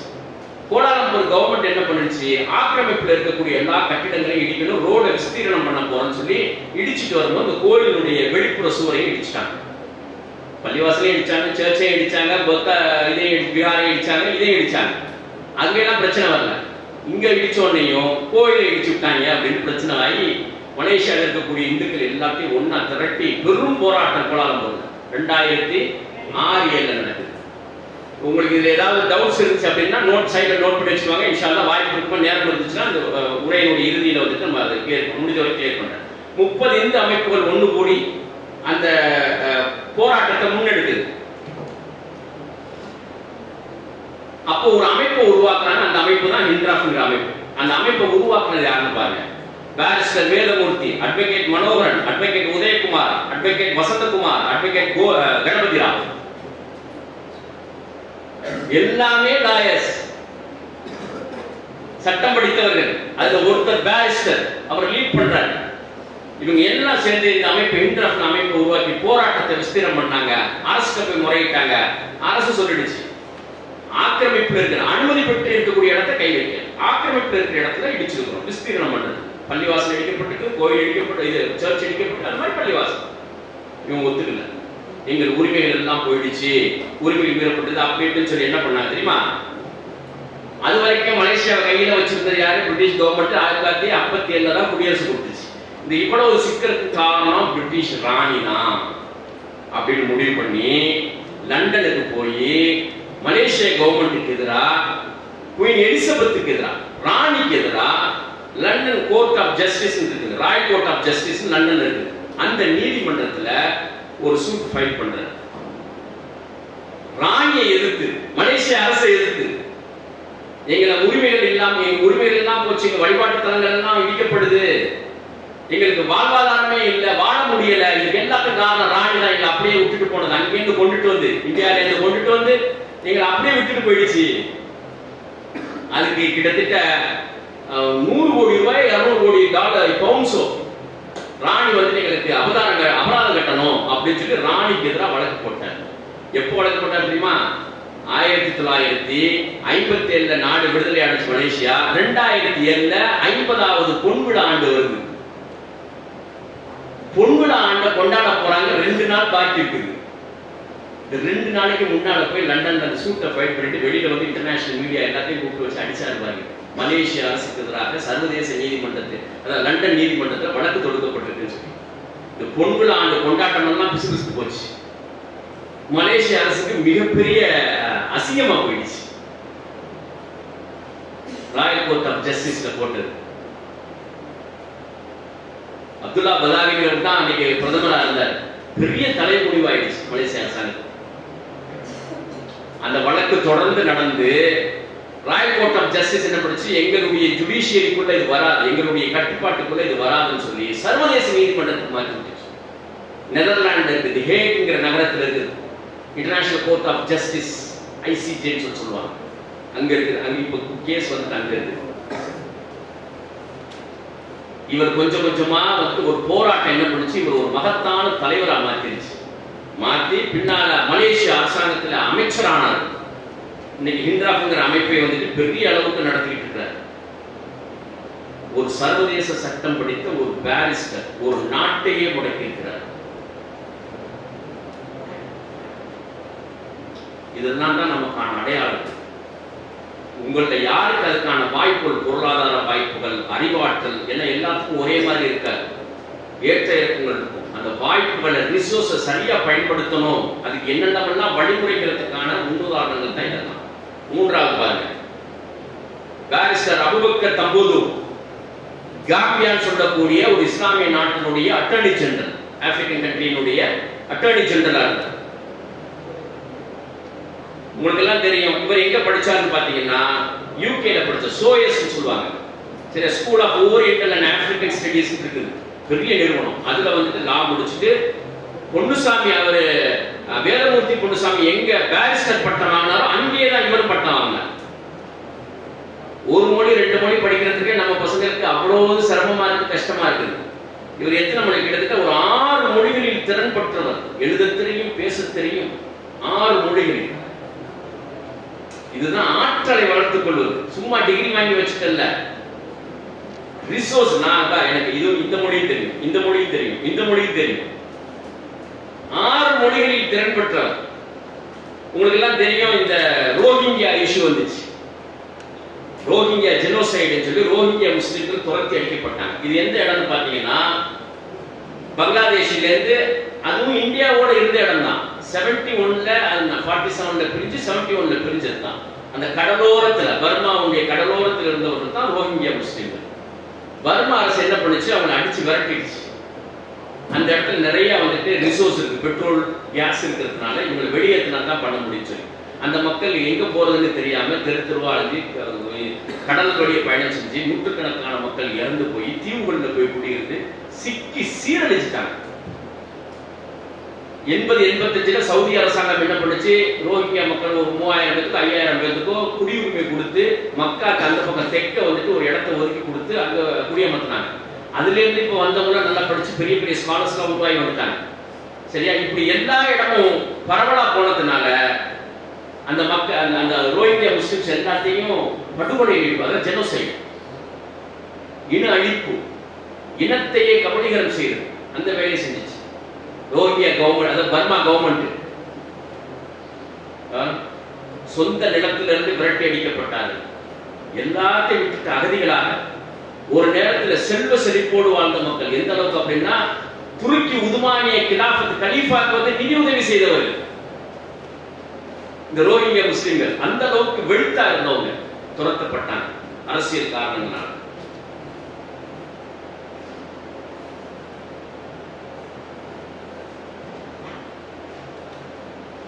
அநீதிக்கு எதிராக யாருக்கு நடந்தாலும் சரி, யாரால ஆதரவளிக்க முடியும் பாருங்க, நம்பிக்கை ஏற்படுத்த முடியுங்கிறது தான் கான்செப்ட். இந்த சம்பவங்கள்லாம் நீங்க போய் படிச்சுக்கலாம், அது வேற விஷயம். ஆனா அநீதி இழைக்கப்பட்ட மக்களுக்கு ஆதரவாக எத்தகைய தகுதி உடையவர், கல்வி உடையவரால முடியும் அப்படிங்கிறது தான் இங்க பேச்சு. உடனே OIC என்ன பண்ணுச்சு, ஆர்கனைசேஷன் ஆஃப் இஸ்லாமிக் கவுன்சில், 57 அரபு நாடுகள் அங்கம் வகிக்கக்கூடிய ஒரு ஆர்கனைசேஷன். 193 நாடுகள் அங்கம் வகிக்கக்கூடிய வேர்ல்ட் ஆர்கனைசேஷன் ஒன்று இருக்குது. அது என்னது?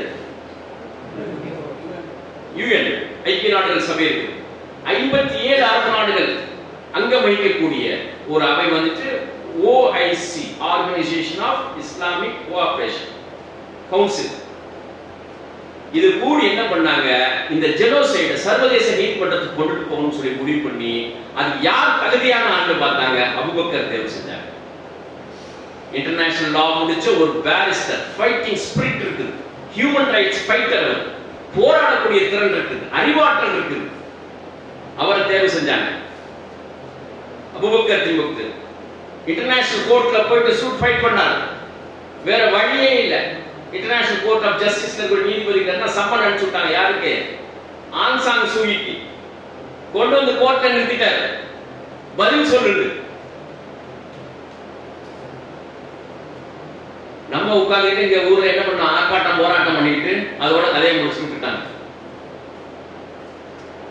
Abu Bakr Tambadou sued Myanmar in ICJ. Myanmar Burma அரசை எதிர்த்து இன்டர்நேஷனல் கோர்ட்ல வழக்கு ஆடி with the help of the OIC, Human Rights Watchdog Groups, மனித உரிமைகள் அமைப்புகள் மூலமாக பொண்ணு நிறுத்தி பதில் சொல்ல வச்சார்.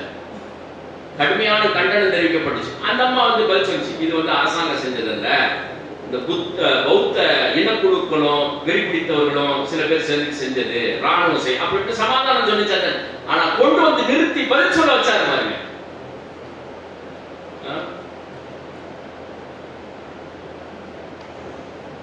இந்த கல்வி எவ்வளவு மகத்துவமானது, அது எப்படி படிக்கணும்? இந்த மாதிரி செமினார் நடக்கும் போது கவனம் இல்லாம இருக்கிறவங்க, அல்லது பாடங்கள்ல கவனம் இல்லாம இருக்கிறவங்க, காலேஜுக்கு சரியா போகாதவங்க, இலக்கே இல்லாம இருக்கிறவங்க, அவங்களால என்ன பலன் ஏற்படும் பாருங்க. யார் கவலையோடு, உள்ளத்துல கல்புல கவலையோடு, இந்த உம்மத்தின் மீதான அக்கறையோடு கூர்ந்து கவனிக்கிறார்களோ அறிவுல பறக்கத்து ஏற்படும். அறிவு விசாலமாக வளர்ச்சி அடையும், ஆழமா போகும். ஆங் சான் சூ கி வந்துட்டு அங்க பதில் சொல்லிச்சு, இந்த மாதிரி இந்த இன அழிப்புக்கு நாங்கள் காரணம் இல்லை அப்படி இப்படி பதில் சொல்லிச்சது. இதுல பாருங்க,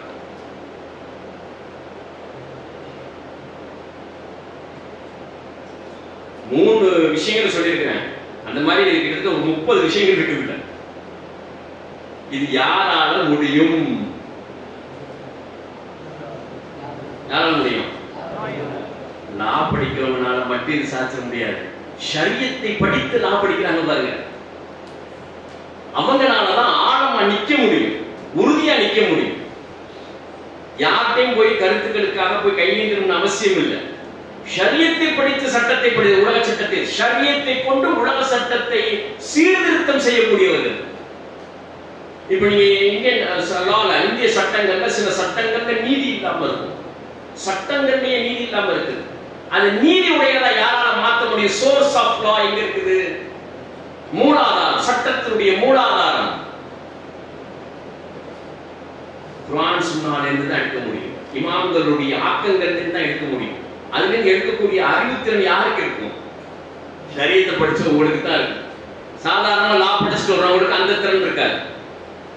அதனால இது எவ்வளவு பெரிய மகத்துவம்னு பாருங்க. உங்களுக்கு வழங்கப்பட்டிருக்கக்கூடிய கல்வி எவ்வளவு பெரிய மகத்துவம், சீர்திருத்த உலகத்தையே சீர்திருத்தத்துக்குண்டான கல்வி.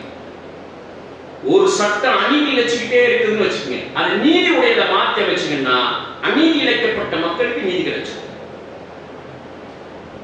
ஒரு திருட்டுக்கு இதுதான் தண்டனை இருக்கும், அது நீதி வழங்காது. அந்த இந்தியன் பீனல் கோட்ல இருக்கிறது, அதை இப்படி மாற்றி அமைக்கலாம்னு ஒரு ப்ரொபோசலை கொடுக்குறீங்க நீங்க. அது நியாயமான ப்ரொபோசலா இருக்கு. இந்தியாவுடைய வளர்ச்சிக்கு, சமூக நல்லிணக்கத்துக்கு, குற்றங்கள் குறைவதற்கு அது காரணமா இருக்க ஒரு ப்ரொபோசல் கொடுங்க கவர்மெண்ட் எடுத்துக்கும். உங்களை பார்க்க நீங்க யாருன்னு பார்க்கணும். அவர் ஷரியத்திலையும் ஆழமான பட்டம் வாங்கியிருக்கிறாரு. இன்டர்நேஷனல் லா, இந்தியன் லால, கிரிமினல் லால வந்து PhD முடிச்சிருக்காரு. அப்பதான் அந்த ஃபைலே ஓபன் பண்ணுவாங்க. நீங்க சொல்றதே காது கொடுத்து கேட்பாங்க, இல்லைன்னு கேட்க மாட்டாங்க. சட்டத்துறை போராளிகள்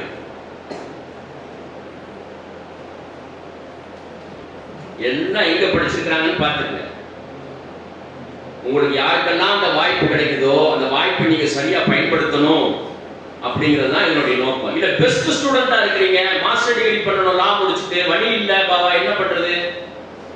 இந்த வருஷம் கல்வி இயக்கம் எடுத்துக்கோம் பாருங்க. ஒரு அத்தாய் மாணவர் எடுத்துக்கோங்க, உங்களுடைய உங்க மசாலா முடிச்சவர் எடுத்திருக்கிறோம், ஒரு புகாரி எடுத்திருக்கிறோம், ஆர்மி கோர்ஸ் முடிச்சு லா படிச்சவர், நல்ல பெர்சன்டேஜ் வச்சிருக்காங்க. நெக்ஸ்ட் இயர் செப்டம்பர்ல வந்துட்டு அவங்க யூகேக்கு போறாங்க படிக்கிறதுக்கு. முழு செலவையும் பொறுப்பெடுக்கணும்னு முடிவு பண்ணி 2 பேர் பைத்திற்கு மேல இருக்கிறாங்க. ஒரு வருஷம் கழிச்சு உங்க முன்னால ஒரு இன்டர்நேஷனல் லா படித்த அத்தாய் வந்து நிற்பார் இன்ஷா அல்லாஹ். அவருக்கு ஆத்வா செய்யுங்க. உங்கள யாராவது அந்த மாதிரி நல்ல ஹை மார்க்ஸ் இருக்கணும், அந்த மாதிரி வந்தீங்க அப்படின்னு சொன்னா முஸ்லிம் சமூகம் காத்திருக்கு உங்களை படிக்க வைப்பது. பணம் இல்லைங்கிறது நீங்க பயப்பட தேவையில்லை. மாஸ்டர் டிகிரி பண்றதுக்கு தான் பணம் தேவை. அதை தாண்டி PhD போனீங்கன்னா யூனிவர்சிட்டி உங்களுக்கு கொடுக்கும், லட்சக்கணக்கில் பணம் கொடுக்கும் PhD பண்றது. மாஸ்டர் டிகிரிக்கு மட்டும் தான் காசு தேவை. அதை நல்ல மார்க் ஸ்கோர் பண்ணி வச்சிட்டீங்கன்னா தேவையில்லை. சட்டத்தை படிக்கிறது சரியா படிக்கணும், எதை படிச்சாலும் சரி ஆழமா அறிவோடு இன்னும் ஈடுபாட்டோடு அதை படிக்கணும். படிச்சமாக்கும் உங்களுடைய ஆற்றல், உங்களுடைய வாழ்க்கையும் பயனுள்ள வாழ்க்கையாக மாறி போயிடும். ஒரு நொடியும் உங்களுடைய வாழ்க்கையில நீங்க நன்மைகள் குவிச்சுக்கிட்டே இருப்பீங்க. உங்களை கொண்டு உயிர்கள் பலன் வரும். அவ்வளவு பவர்ஃபுல்லான இந்த 3 சம்பவம் சொல்லிட்டு நீங்க சம்பவம் என்ன டெப்தா போய் படிங்க. இப்போ என்ன செய்யணும்? இது அப்படியே உங்களை வந்து கணக்கு வச்சுங்க, நீ உருவப்படுத்திங்க, நான் தான் அது அப்படின்னு உருவப்படுத்தி. சரியா? நீங்க தான் என்ன கொஞ்சம் மாடனா இருக்கிற, அது ஒரு பிரச்சனை இல்லை. யூஜி என்ன பண்ணணும்? இப்போ நீங்க ஒரு டிகிரி முடிச்சிட்டீங்க அப்படின்னு சொல்லிச்சுன்னா 3 வருஷம் லா படிக்கணும். அப்படி இல்லை அப்படின்னு சொல்லிச்சுன்னா பொலிட்டிக்கல் சயின்ஸ் படிக்கணும். இப்போ நீங்க காமர்ஸ் படிச்சிருக்கீங்க, பிகாம் படிச்சுட்டு இருக்கீங்க, பிகாம் ஃபைனல் இயர்ல இருக்கீங்க, பிகாம் முடிச்சுட்டு கூட எம்ஏல வந்து பொலிட்டிக்கல் சயின்ஸ் படிக்கலாம். எது வேணாலும் படிக்கலாம், அது ஒரு பிரச்சனை கிடையாது. ஹிஸ்டரி படிக்கிறது, எக்கனாமிக்ஸ் படிக்கிறது, சோஷியாலஜி படிக்கிறது, ஆந்த்ரோபாலஜி படிக்கிறது, ஸ்டாட்டிஸ்டிக்ஸ் படிக்கிறது, இதெல்லாம் உங்களை கொஞ்சம் கொஞ்சமா அதிகாரமிக்க மாணவர்களா உயர்த்தும். சட்டத்தை படிக்க வை, சட்டம் படிக்கிறவங்க சட்டம் படிக்கலாம். அதெல்லாமே வந்துட்டு நான் இன்னொரு நான் சொன்ன பாருங்க, அந்த பப்ளிக் பாலிசி, அதுக்கு நான் அடுத்து வரேன். அதெல்லாம் படிக்கிறதுக்கு உண்டான வழிமுறை. மாஸ்டர் டிகிரியில இந்தியால இல்ல யூரோப்ல, இந்தியால பெஸ்ட் இன்ஸ்டிடியூட்ல, எனக்கு யூரோப் போய் படிக்கிறதுக்கான விருப்பம் இல்லை, எங்க வீட்டுல ஆள் இல்ல, வசதி இல்ல, அல்லது சூழல் இல்ல, கிளாட் எக்ஸாம் எழுதணும், என்ட்ரன்ஸ் எக்ஸாம் எழுதுறீங்கன்னா 27 சட்ட பல்கலைக்கழகங்கள் இருக்குது இந்தியால, டாப் யூனிவர்சிட்டிஸ் இருக்குது. அதுல நீங்க வந்து லா படிக்கலாம். ஏன்னா சரி, எல்லாத்துக்கும் வாய்ப்பு அந்த மாதிரி கிடைச்சிடாது. அக்கா பார்த்துக்கணும், அம்மா பார்த்துக்கணும், வீட்டுக்கு போகணும், அந்த மாதிரி சொல்லிருக்கோம். அது நீங்க கிளாட் எக்ஸாம் எழுதி பாஸ் பண்ணி அந்த இடத்துல கிடைச்சிடும். திருச்சியில ஸ்ரீரங்கத்தில் இருப்பாங்க. அது மாஸ்டர் டிகிரி என்ன பண்ணணும்? லா முடிச்சவங்க அப்படியே போய் இன்டர்நேஷனல் லா படிச்சுட்டு போயிடலாம். அதுக்கு கீழே படிச்சவங்க global governance, international relations, international arbitration, public policy, jurisprudence law படிச்சவங்க படிக்கலாம், அல்லது பொலிட்டிக்கல் சயின்ஸ் படிச்சவங்க இதை படிக்கலாம். புரியுதா? நான் மறுபடியும் சொல்றேன், எழுதிக்கங்க. இன்டர்நேஷனல் லா படிக்கிறது பிஜில, குளோபல் கவர்னன்ஸ் இருக்குது, சர்வதேச நிர்வாகம், இன்டர்நேஷனல் ரிலேஷன்ஸ், இன்டர்நேஷனல் ஆர்பிட்ரேஷன், மத்தியஸ்தம், சர்வதேச மத்தியஸ்தம், நாடுகளுக்கு மத்தியிலே அமைதியை நிலைநிறுத்துறது, பப்ளிக் பாலிசி, பொது கொள்கை வகுப்பது, ஜூரிஸ்ப்ரூடன்ஸ் என்ன தெரியுமா? பவர்ஃபுல்லான சப்ஜெக்ட். லா முடிச்சிட்டு மாஸ்டர் டிகிரியில ஜூரிஸ்ப்ரூடன்ஸ், பிஹெச்டில ஜூரிஸ்ப்ரூடன்ஸ் உங்களுக்கு ரொம்ப ஈஸியா வரும், மத்தவங்களுக்கு ஈஸியா வராது. ஜூரிஸ்ப்ரூடன்ஸ் என்ன? ஜூரிஸ்ப்ரூடன்ஸ்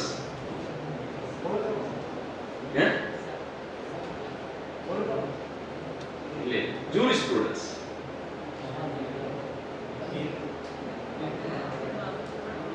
இந்த ஜூரிஸ்ப்ரூடன்ஸ் இங்கிலீஷ்ல இருக்குது. இதையே வந்து உங்களுக்கு மார்க் கல்வியில ஒரு பாடமா நடத்தப்பட்டிருக்கு.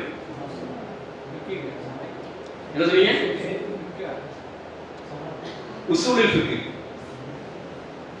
சரியா? அது குர்ஆன் சுன்னால இருந்து இஜ்மா கியாஸ்ல இருந்து எப்படி சட்டம் எடுக்கிறது, ஆமா, சட்ட மூலாதாரங்கள் உசூலுல் ஃபிக்ஹ், அதுதான் ஜூரிஸ்ப்ரூடன்ஸ். சட்டம் எப்படி எடுக்கிறது, எதுல மக்களுடைய கலாச்சாரத்தில் எடுக்கிறது, பண்பாட்டில் எடுக்கிறது, நீதிபதிகளுடைய தீர்ப்பில் எடுக்கிறது, அதுதான் வந்துட்டு பிரிட்டிஷ் காமன் லாவுடைய ஜூரிஸ்ப்ரூடன்ஸ். இஸ்லாமிக் சப்ஜெக்ட்ல வந்துட்டு உசூலுல் ஃபிக்ஹ். அதை படிச்சவங்களை வந்துட்டு யாராலையும் தவிர்க்க முடியாது. ஜூரிஸ்ப்ரூடன்ஸ்ல பிஹெச்டி பண்ணிருக்காருன்னா உலக நாடுகள், உலக சட்ட பல்கலைக்கழகங்கள் உங்களை வச்சு கொண்டாடும். மற்றவங்களுக்கு கஷ்டம், உங்களுக்கு டெட் ஈஸி. அந்த சிஸ்டமே தெரியும் உங்களுக்கு, சட்டம் எப்படி எடுக்கணும் அது எங்க சொல்லாது அப்படின்றீங்க. ஃபுக்ஹாக்களை படிச்சீங்கன்னா போதும், எப்படி சட்டம் ஒரு சூழலுக்கும், மதுஹப் சட்டங்களை படிச்சா போதும், ஒரு சூழலுக்கும், ஒரு நடைமுறைக்கும் எப்படி சட்டம் எக்ஸ்ட்ராக்ட் பண்ணி எடுத்திருக்காங்க. பிஹெச்டி பண்றது, யூரோப்ல பண்றது, இன்டர்நேஷனல் லால பிஹெச்டி பண்றது, குளோபல் கவர்னன்ஸ்ல பண்றது, இன்டர்நேஷனல் ரிலேஷன்ல பண்றது, பப்ளிக் பாலிசி, ஃபாரின் பாலிசி, இதுதான் நீங்க அடுத்து படிச்சு செல்ல வேண்டிய முறை. யாருக்கெல்லாம் அந்த வாய்ப்பு கிடைக்குதோ இந்த ரூட்ல பயணிச்சீங்க அப்படின்னு சொன்னா உங்களுடைய வாழ்வு முஸ்லிம் உம்மத்துக்கு, வக்ஃப் சொத்துக்களுக்கு, முஸ்லிமுடைய கலாச்சாரத்துக்கு, விளிம்பு நிலை மக்களுக்கு, அநீதம் இழைக்கப்பட்ட மக்களுக்கு முதுகெலும்பாக, ஆதாரமாக மாறி போவீர்கள். ஒரு சட்டத்துல பிஹெச்டி முடிச்சவருக்கு வந்துட்டு என்ன அதிகாரம், என்ன பொருளாதாரம் பாருங்க. இவர் வந்து சட்டத்துல பிஹெச்டி முடிச்ச ஒரு ஸ்காலர், எல்எல்எம் முடிக்கிறது, சரியா, பிஏபிஎல் எல்எல்பி முடிக்கிறது, அதுக்கப்புறம் மாஸ்டர் டிகிரி முடிக்கிறது, பிஹெச்டி பண்றது, அதுக்கு அப்புறமா ரிசர்ச்லயே இருக்கு, பிடிஎஃப், போஸ்ட் டாக்டரல் ஃபெலோஷிப் சொல்லுவாங்க, பிடிஎஃப் ரிசர்ச்லயே இருக்குது. சரியா? இதை முடிச்சிருக்கக்கூடிய ஒருத்தர் இங்க உட்கார்ந்து இருக்கிறது எல்லாம் சட்ட கல்லூரியினுடைய இறுதி ஆண்டு மாணவர்கள். இவர்கள் இருந்துதான் நாளை நீதிபதிகள் இந்தியாவுக்கு. இவர்கள் இருந்த அரசியல் தலைவர்கள், இவர்கள் இருந்த உச்ச நீதிமன்றத்துக்கும் உயர் நீதிமன்றத்துக்கும் வழக்கறிஞர்கள், அத்தனை பேர்த்தையும் உருவாக்கக்கூடிய ஆற்றல் கிடைச்சிடும். நீங்க லால பிஹெச்டி, அது ஜூரிஸ்ப்ரூடன்ஸ்ல பிஹெச்டி பண்ணீங்கன்னா உங்களை யாராலும் தவிர்க்க முடியாது. அடுத்த கட்ட இந்தியாவினுடைய தலைவர்களை உருவாக்கக்கூடிய அந்த இடத்துல போய் நின்றுடுவீங்க. 27 சட்ட பல்கலைக்கழகங்கள் இருக்குது இந்தியாவில், நேஷனல் லா யூனிவர்சிட்டி இருக்குது. 1727 சட்டக்கல்லூரிகள் இருக்கு, 21 சட்டக்கல்லூரிகள் இருக்குது. தமிழ்நாட்டில் 50க்கும் மேற்பட்ட சட்டக்கல்லூரிகள் இருக்குது. நாட்டின் தலைவர்களையும் நீதிபதிகளையும் உருவாக்கும் அதிகாரமிக்க அறிவுப்பணி. பெருசு பெருசா சொல்லணும் அப்படி இருக்குதா? என்னடா இது பெருசு பெருசா சொல்றாரு அப்படின்னு சொல்லி, சப்ப மேட்ரு, சாதாரண மேட்ரு. எதையுமே பெருசா நினைக்காதீங்க. ஏன்? எல்லாத்தையும் விட பெருசா நீங்க படிச்சிருக்கீங்க. இந்த உலகத்தின் தலை சிறந்த நீங்க படிச்சிருக்கீங்க. உங்களுக்கு முன்னால, உங்களுக்கு அறிவுக்கு முன்னால இந்த உலகத்துல எதுவுமே பெருசு கிடையாது. எல்லாமே சாதாரண மேட்ரு. இந்திய சட்டங்களையும் இஸ்லாமிய சட்டங்களையும் நெருக்கமாக கொண்டுட்டு வர முடியும். உங்களுக்கு இந்திய சட்டங்களை இஸ்லாமிய சட்டங்களை கொண்டுட்டு வர முடியும். வேற யாருக்கும் முடியாது. பிஹெச்டி முடிச்ச ஒரு அசிஸ்டன்ட் ப்ரொஃபஸருக்கு ஆரம்ப நிலை சேலரி 70,000 ரூபாயிலிருந்து 1 லட்சம் ரூபாய் ஆரம்ப நிலை சேலரி ஒரு அசிஸ்டன்ட் ப்ரொஃபஸர். சில காலங்கள் கழித்து அசோசியேட் ப்ரொஃபஸரா மாறுறார். 1.5 லட்சத்திலிருந்து 2 லட்சம். சீனியர் லெவல் ப்ரொஃபஸரா மாறுறார். ஏறக்குறைய 2 லட்சத்திலிருந்து 2.5-3 லட்சம் மாத ஊதியம். எந்த சட்ட பல்கலைக்கழகம் உங்களை விடாது ஜூரிஸ்ப்ரூடன்ஸ்ல பிஹெச்டி பண்ணிருக்கீங்க. இன்னையிலிருந்து எக்ஸாக்ட்லி ஒரு 8 வருஷம் அல்லது 10 வருஷத்துக்கு நீங்க முடிச்சிடலாம். 6-7 வருஷத்துல முடிச்சிடலாம். 3 வருஷம் லா படிக்கணும், 1 வருஷம் மாஸ்டர் டிகிரி யூகேல படிக்கணும், 3 வருஷம் 3.5 வருஷம் பிஹெச்டி. தட்ஸ் ஆல் முடிஞ்சு 6-7 வருஷத்துல முடிஞ்சிடும்.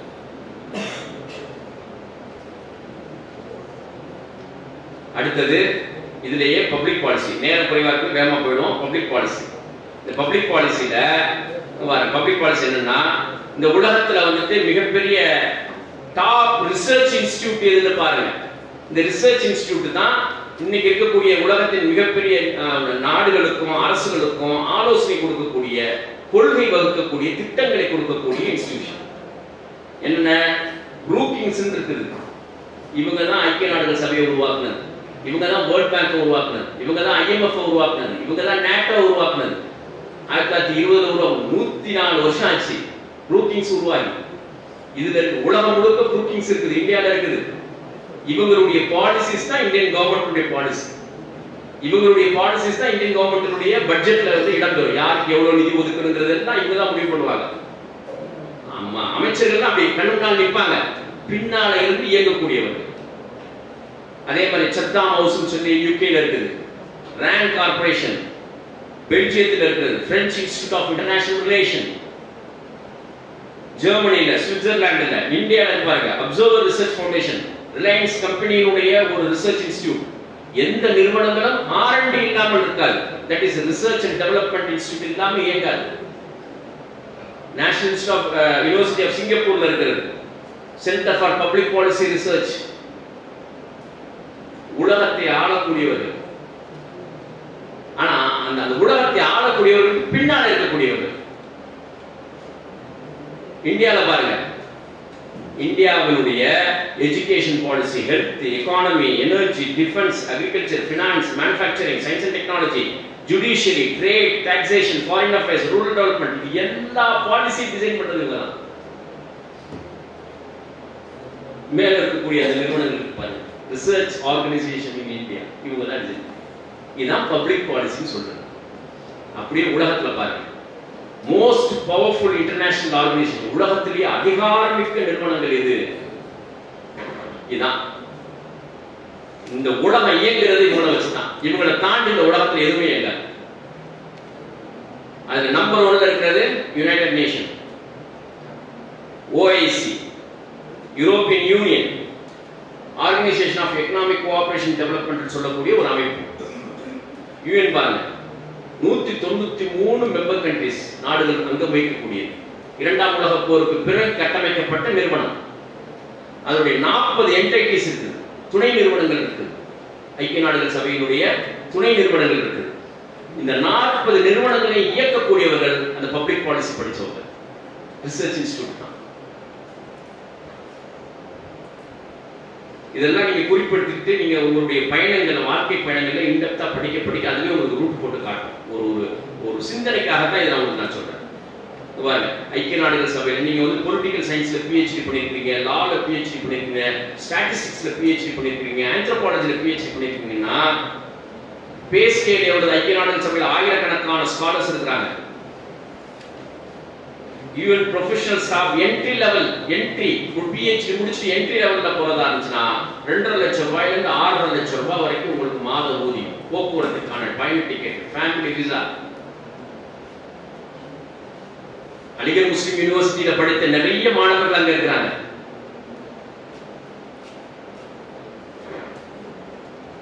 ஆர்கனைசேஷன் ஆஃப் இஸ்லாமிக் கோஆபரேஷன் இருக்குது பாருங்க, OIC 57 நாடுகள் இருக்குது. இந்த 57 நாடுகளுக்கும் ஆராய்ச்சியாளர்கள் தேவை. ஒவ்வொரு துறையிலையும் குறிப்பா ஷரியத்தையும் படிச்சிருக்காங்க, அரபு மொழியிலையும் திறன்படுத்தவங்க இருக்காங்கன்னா இமிடியேட்டா அவங்க வந்து நீங்க மேல படிக்கிறதுக்கு, ஆராய்ச்சி பண்றதுக்கு ஃபுல் சப்போர்ட் பண்ணுவாங்க. 27 நாடுகள் அங்கம் வகிக்கக்கூடிய யூரோப்பியன் யூனியன்,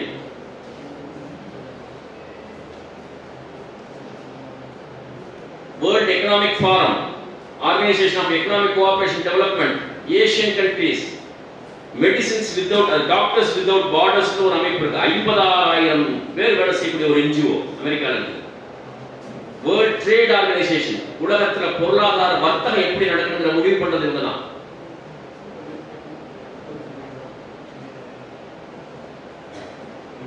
அதான் பப்ளிக் பாலிசி. சரியா? மூணாவது லீடர்ஷிப் ட்ரெய்னர். இந்த இடத்துல பேச்சாற்றல் யாருக்கெல்லாம் இருக்குதோ, இப்ப எனக்கு அறிமுக உரை நிகழ்த்திய அந்த உஸ்தாத் வந்து அவங்களுடைய தன்னார்வத்தோடு டெவலப் பண்றாங்க. சாதாரண விஷயம் இல்லை. உங்களுக்கு அந்த பயிற்சி என்ன கொடுக்கப்பட்டிருக்கு, பேச்சாற்றல் கொடுக்கப்பட்டிருக்கு. அந்த பேச்சாற்றலை நம்ம வந்து எதுக்கு சில இடங்கள்ல நம்ம வந்து பயன்படுத்தணும் அப்படின்னு சொன்னா யாரை உருவாக்கும், அதான் வந்து லீடர்ஷிப் ட்ரெய்னர். சரியான விஷயங்களை உள்ளெடுத்துக்கிட்டு அதை கரெக்டா வந்துட்டு முஸ்லிம் சமூகத்தினுடைய சில ஆற்றல் மிகுந்தவர்களுக்கு பயிற்சி அளித்தோம் அப்படின்னா அது என்னவா மாறுவார். லீடர்ஷிப் ட்ரெய்னர்ங்கிறது சாதாரண விஷயம். அறிஞர்களை, அந்த ஒரு நிறுவனங்களுடைய தலைவர்களை உருவாக்குறது, CEOs உருவாக்குறது, ஆற்றல் மிக்கவர்களை உருவாக்குறது. இப்ப கார்ப்பரேட் ட்ரெய்னர்ஸ் யார் இருக்கிறா தெரியுமா? இவங்க தான் இருக்காங்க. இஸ்கான்ல இருக்காங்க. இஸ்கான்ல உங்களுக்கு தெரியும், ஹரே ராம் ஹரே கிருஷ்ணா அமைப்பு. சரி, ஆர்ட் ஆஃப் லிவிங் ஃபவுண்டேஷன் இருக்குது. ஸ்ரீ ரவிசங்கரனுடைய இதுல இருக்கக்கூடிய அந்த அமைப்பு இருக்குது. சரியா? அப்போ ஈஷா ஃபவுண்டேஷன் இருக்குது, உங்களுக்கு எல்லாம் தெரியும். ஜக்கி இருக்கிறாரு பாருங்க, அவங்க நடத்துறது. பிரம்மகுமாரிகள் சங்கம் இருக்குது, அது பெண்களாக இருக்கக்கூடியவங்க. அவங்க வந்து leadership training, corporate trainers, corporate சிஇஓக்கு ட்ரெயின் கொடுக்குறாங்க. ஒரு நிறுவனத்தினுடைய தலைமை செயல் அதிகாரிக்கு ட்ரெயின் பண்றாங்க. சின்மயா மிஷன், ராமகிருஷ்ணா மிஷன் பாருங்க. இவங்க யாராவது முஸ்லீம்ல ஒருத்தர் இருக்கிறாரு சிஓஸ் ட்ரெயின் பண்றாரு, ஒரே ஒரு ஆளை காட்டு. எப்படி முஸ்லிம் சமூகத்தில் பொருளாதார வளர்ச்சி ஏற்படும், பெரிய பெரிய தொழில் நிறுவனங்கள் எப்படி உருவாகி வரும். ட்ரெயின் பண்ணாம அவங்களால உருவாக சரியா நடத்த முடியாது. யாராவது அவங்க ஒரு எவ்வளவு பெரிய படிச்சிருந்தாலும் சரி, எவ்வளவு பெரிய அறிவாளியா இருந்தாலும் சரி, அவருக்கு ஆன்மீக பயிற்சி தேவை, உள்ளத்துக்கான பயிற்சி தேவை. அந்த பிசுறு அடிக்கும், அந்த பிசுரை நீங்க கரெக்ட் பண்ணா தான் அவரால் சக்சஸ் கொடுக்க முடியும். இவங்க எல்லாம் என்ன பண்றாங்க, ஆன்மீக ரீதியா பயிற்சி கொடுக்குறாங்க. எல்லா ரயிலையும் இமாம் கசாலியினுடைய ஏவுதி புக் இருக்குது, இமாம் இப்னு கையினுடைய புக் இருக்குது. யாராவது ஓரா, நானும் ஒரு 10 வருஷமா கத்திட்டு இருக்கேன். தெருவா கத்திட்டு இருக்கேன். நேற்று மதுரையில் நடந்த மீட்டிங்ல கூட எல்லா தொழிலதிபர்களும் வந்திருந்தாங்க. மதுரை எக்கனாமிக் சேம்பர் சார்பாக இருந்தது. ஒரு ட்ரெயினரை உருவாக்கி இருக்கிறோமா, எங்கே இந்த தொழில் வளர்ச்சி ஏற்படும், இன்னும் வியாபாரம் பண்ணிட்டு தான் இருக்கும். 500 ரூபாய்க்கு ஓன் வாங்கி 550 ரூபாய்க்கு வித்துட்டு 50 ரூபாய்க்கு வச்சுட்டு லாபம் கிடைச்சிருச்சு அப்படின்னு போகக்கூடிய சமூகம். புரோட்டா கடை, கோழி கடை, பிரியாணி கடை, செருப்பு கடை, கண்ணாடி கடை, ஜவுளி கடை, எவ்வளவு இதெல்லாம் 90களில் இருந்த பிசினஸ். இப்ப எல்லாம் என்ன மாடர்ன் எக்கானமியா மாறிடுச்சு, கார்பரேட் நிறுவனமா மாறிடுச்சு, மேனுஃபேக்சரிங் செக்டருக்கு போயிடுச்சு. ட்ரெயினர்ஸ் இல்ல பாவா, வேற எங்க இருந்து வரதை விட 2 கல்வியும் படித்தவர்கள் தசௌஃப்ல யாருக்கு இன்ட்ரெஸ்ட் இருக்குதோ அவங்களாலதான் சாதிக்க முடியும். அதுல யார் இன்டெப்தா கவனம் செலுத்துறாங்களோ அவனாலதான் சாதிக்க முடியுது. வெறுமனே வரட்டு கல்வி படிச்சுட்டு வரவனால முடியாது. 2 கல்வியும் படிக்கணும், தசௌஃப்ல இன்ட்ரெஸ்ட் இருக்கணும், தசௌஃப் பயிற்சி பெற்றிருக்கணும். அவங்கனாலதான் மனித ஆட்டிடியூட சரி பண்ண முடியும். நாலேஜை விட ஆட்டிடியூடு தான் முக்கியம். அறிவை விட பண்பாடு, கலாச்சாரம், அவனுடைய அகலாக்கு தான் முக்கியம். அகலாக்கை யார் சரி பண்ண முடியும்? ஏன் இவங்க வந்து இந்த 2 புக்கையும் வச்சிருக்காங்க? இமாம் கசாலியுடைய புக்கை எதுக்கு வச்சிருக்காங்க? இறையன்பருடைய புத்தகத்தை நீங்க எடுத்து பாருங்க. ஐஏஎஸ் அதிகாரி இறையன்பர் பேசுறாரு பாருங்க, அவருடைய புத்தகம், அவருடைய உரையெல்லாம் பாருங்க. எல்லா உரைகளிலும் இமாம் கசாலியை கோட் பண்ணுவார். இந்த சமூகத்துக்கு அதனுடைய அருமை தெரியும், வேற ஒண்ணும் கிடையாது. அவருடைய 1000 வருஷம் அல்லாஹ்வுடைய ரசூல் காலத்துக்கு பிறகு உலக வரலாற்று ஆசிரியர்கள் எழுதுறாங்க. ப்ராஃபட் முகமதுக்கு பிறகு 1000 வருஷம் ஒரு ஆளுமை உலக சமூகத்தில் ஆளுமை செலுத்துகிறார், பதிவை ஏற்படுத்துகிறார் என்றார் இமாம் கசாலி. இந்த சமூகத்துக்கு சொல்லப்படல, வேற ஒண்ணு கிடையாது.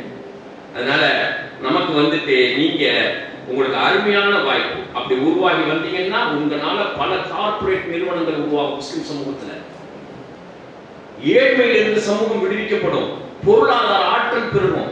பொருளாதார ஆற்றல் பெருகிடுச்சுன்னா அரசியல்ல மாற்றத்தை கொண்டுட்டு வர முடியும், சமூகத்துல மாற்றத்தை கொண்டுட்டு வர முடியும்.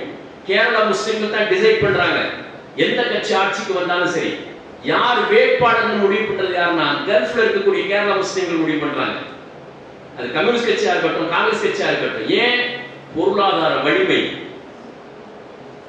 நீங்க உங்க மூலமா உருவாகி வந்திருக்கக்கூடிய கார்பரேட் நிறுவனங்கள் அடுத்த ஒரு 15-20 வருஷத்துல உருவாகி வந்திருக்குது. நல்ல மாடர்ன் எக்கானமி, அவங்க இன்டர்நேஷனல் பிசினஸ் பண்றாங்க, மேனுஃபேக்சரிங் பிசினஸ் பண்றாங்க, எக்ஸ்போர்ட் பண்றாங்க. கோடிகள்ல செல்வம் இருக்குது, அல்லாஹ் கொடுத்திருக்கான். பொலிட்டிக்கல் மாற்றத்தை எப்படி ஏற்படுத்த முடியும்? தமிழ்நாட்டில் எத்தனை தொகுதி பாவா இருக்குது? 2 கட்சியும் கூப்பிட வேண்டியது, இந்த கட்சி அந்த கட்சி. 234 சட்டமன்ற தொகுதி இருக்கு. அப்படியா? சரி, ஒரு 50 தொகுதி உனக்கு, ஒரு 50 தொகுதி உனக்கு. 2க்கு நான் ஸ்பேக் பணம் செலவு பண்றேன். இது நீங்க சொல்லி பாருங்க என்ன ஆகும்? 2 கட்சியும் உள்ளே ஐயா முடிஞ்சு போச்சு. வேட்பாளர் லிஸ்ட் நீங்க கொடுங்க, யார போடணும். இதுதான் பொலிட்டிக்கல் மாற்றம். பிஎஸ்சி வாப்பா இருந்தாங்க தெரியுமா? ராமநாதபுரம் மக்களுக்கு தெரியும். யாருக்கு தெரியும்? பிஎஸ் அப்துல் ரஹ்மான் சொல்லி கிரசன்ட் இன்ஜினியரிங் காலேஜ் இருக்கு இல்லையா, அதனுடைய ஃபவுண்டர். இடிஏ இருக்கு பாருங்க, இடிஏ உடைய ஃபவுண்டர் தெரியும் தானே? எல்லாருக்கும் தெரியும் தானே? அவங்க என்ன பண்ணாங்க அப்படின்னா, சாதாரணமா ஒருவேளை உணவுக்கு கூட சிக்கல் அவங்க குடும்பம். அந்த வந்து செல்வத்தை கொடுத்தான். அவங்களுடைய உழைப்பு, சொந்த பந்தங்களை எல்லாம் அரவணைச்சு. ஏன்னா தமிழகத்துல முஸ்லீம்கள் யாரெல்லாம் வந்துட்டாங்க கண்டிப்பா படிக்கணும். அவங்க குடும்பங்கள்லாம் இருக்கிறாங்க, எல்லாம் அவங்களோட தொடர்புல இருக்கிறவங்க தான் இருக்காங்க, இந்த நிறுவனத்தோட தொடர்புல இருப்பாங்க. அப்ப அவங்க உருவாகி வந்து எந்த அளவுக்கு மாறினாங்க அப்படின்னா, பாம்பன் பாலத்தை திறந்து வைக்கிறதுக்கு ராஜீவ்காந்தி அவரை கீழக்கரையில் இருக்கக்கூடிய தென்னந்தோப்பு கூட்டிட்டு வந்து இறங்கி வெட்டி குடிக்கக்கூடிய அளவுக்கு இன்ஃபுளுன்ஸ் பண்ணாங்க. ராஜீவ்காந்தி கீழக்கரையில் இருக்கக்கூடிய தென்னந்தோப்புக்கு வந்து பிஎஸ்சி வாப்பாவோட இறங்கி குடிச்சிட்டு இருக்காங்க. இதுதான் ஆளுமை. அதுபோது எம்ஜிஆர் எல்லா படமும் ஃபிளாப் ஆயிடுச்சு. ஒரு கட்டத்துல எம்ஜிஆர் முடிஞ்சுன்னு கதைக்கு வந்துருச்சு. முடிஞ்சுன்னு கதைக்கு வந்து அவரால் அவர் தயாரிப்பாளர் யாரும் வரமாட்டேங்கிறாங்க. அவர் வாழ்வா சாவாங்கிற ஒரு லெவல்ல போய் பிஎஸ்சி வாப்பாட்ட போய் அவருடைய அசிஸ்டன்ட் விட்டாரு.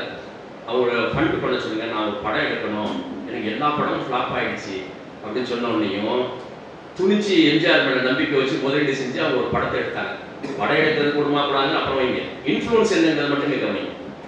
எம்ஜிஆர் என்ன பண்ணார் தெரியுமா? சிரித்து வாழ வேண்டும்னு ஒரு படம் எடுத்தாங்க. அதுல அவர் ஒரு முஸ்லீம் கேரக்டர், உருது பேசக்கூடிய முஸ்லீம் கேரக்டரா வந்தார்.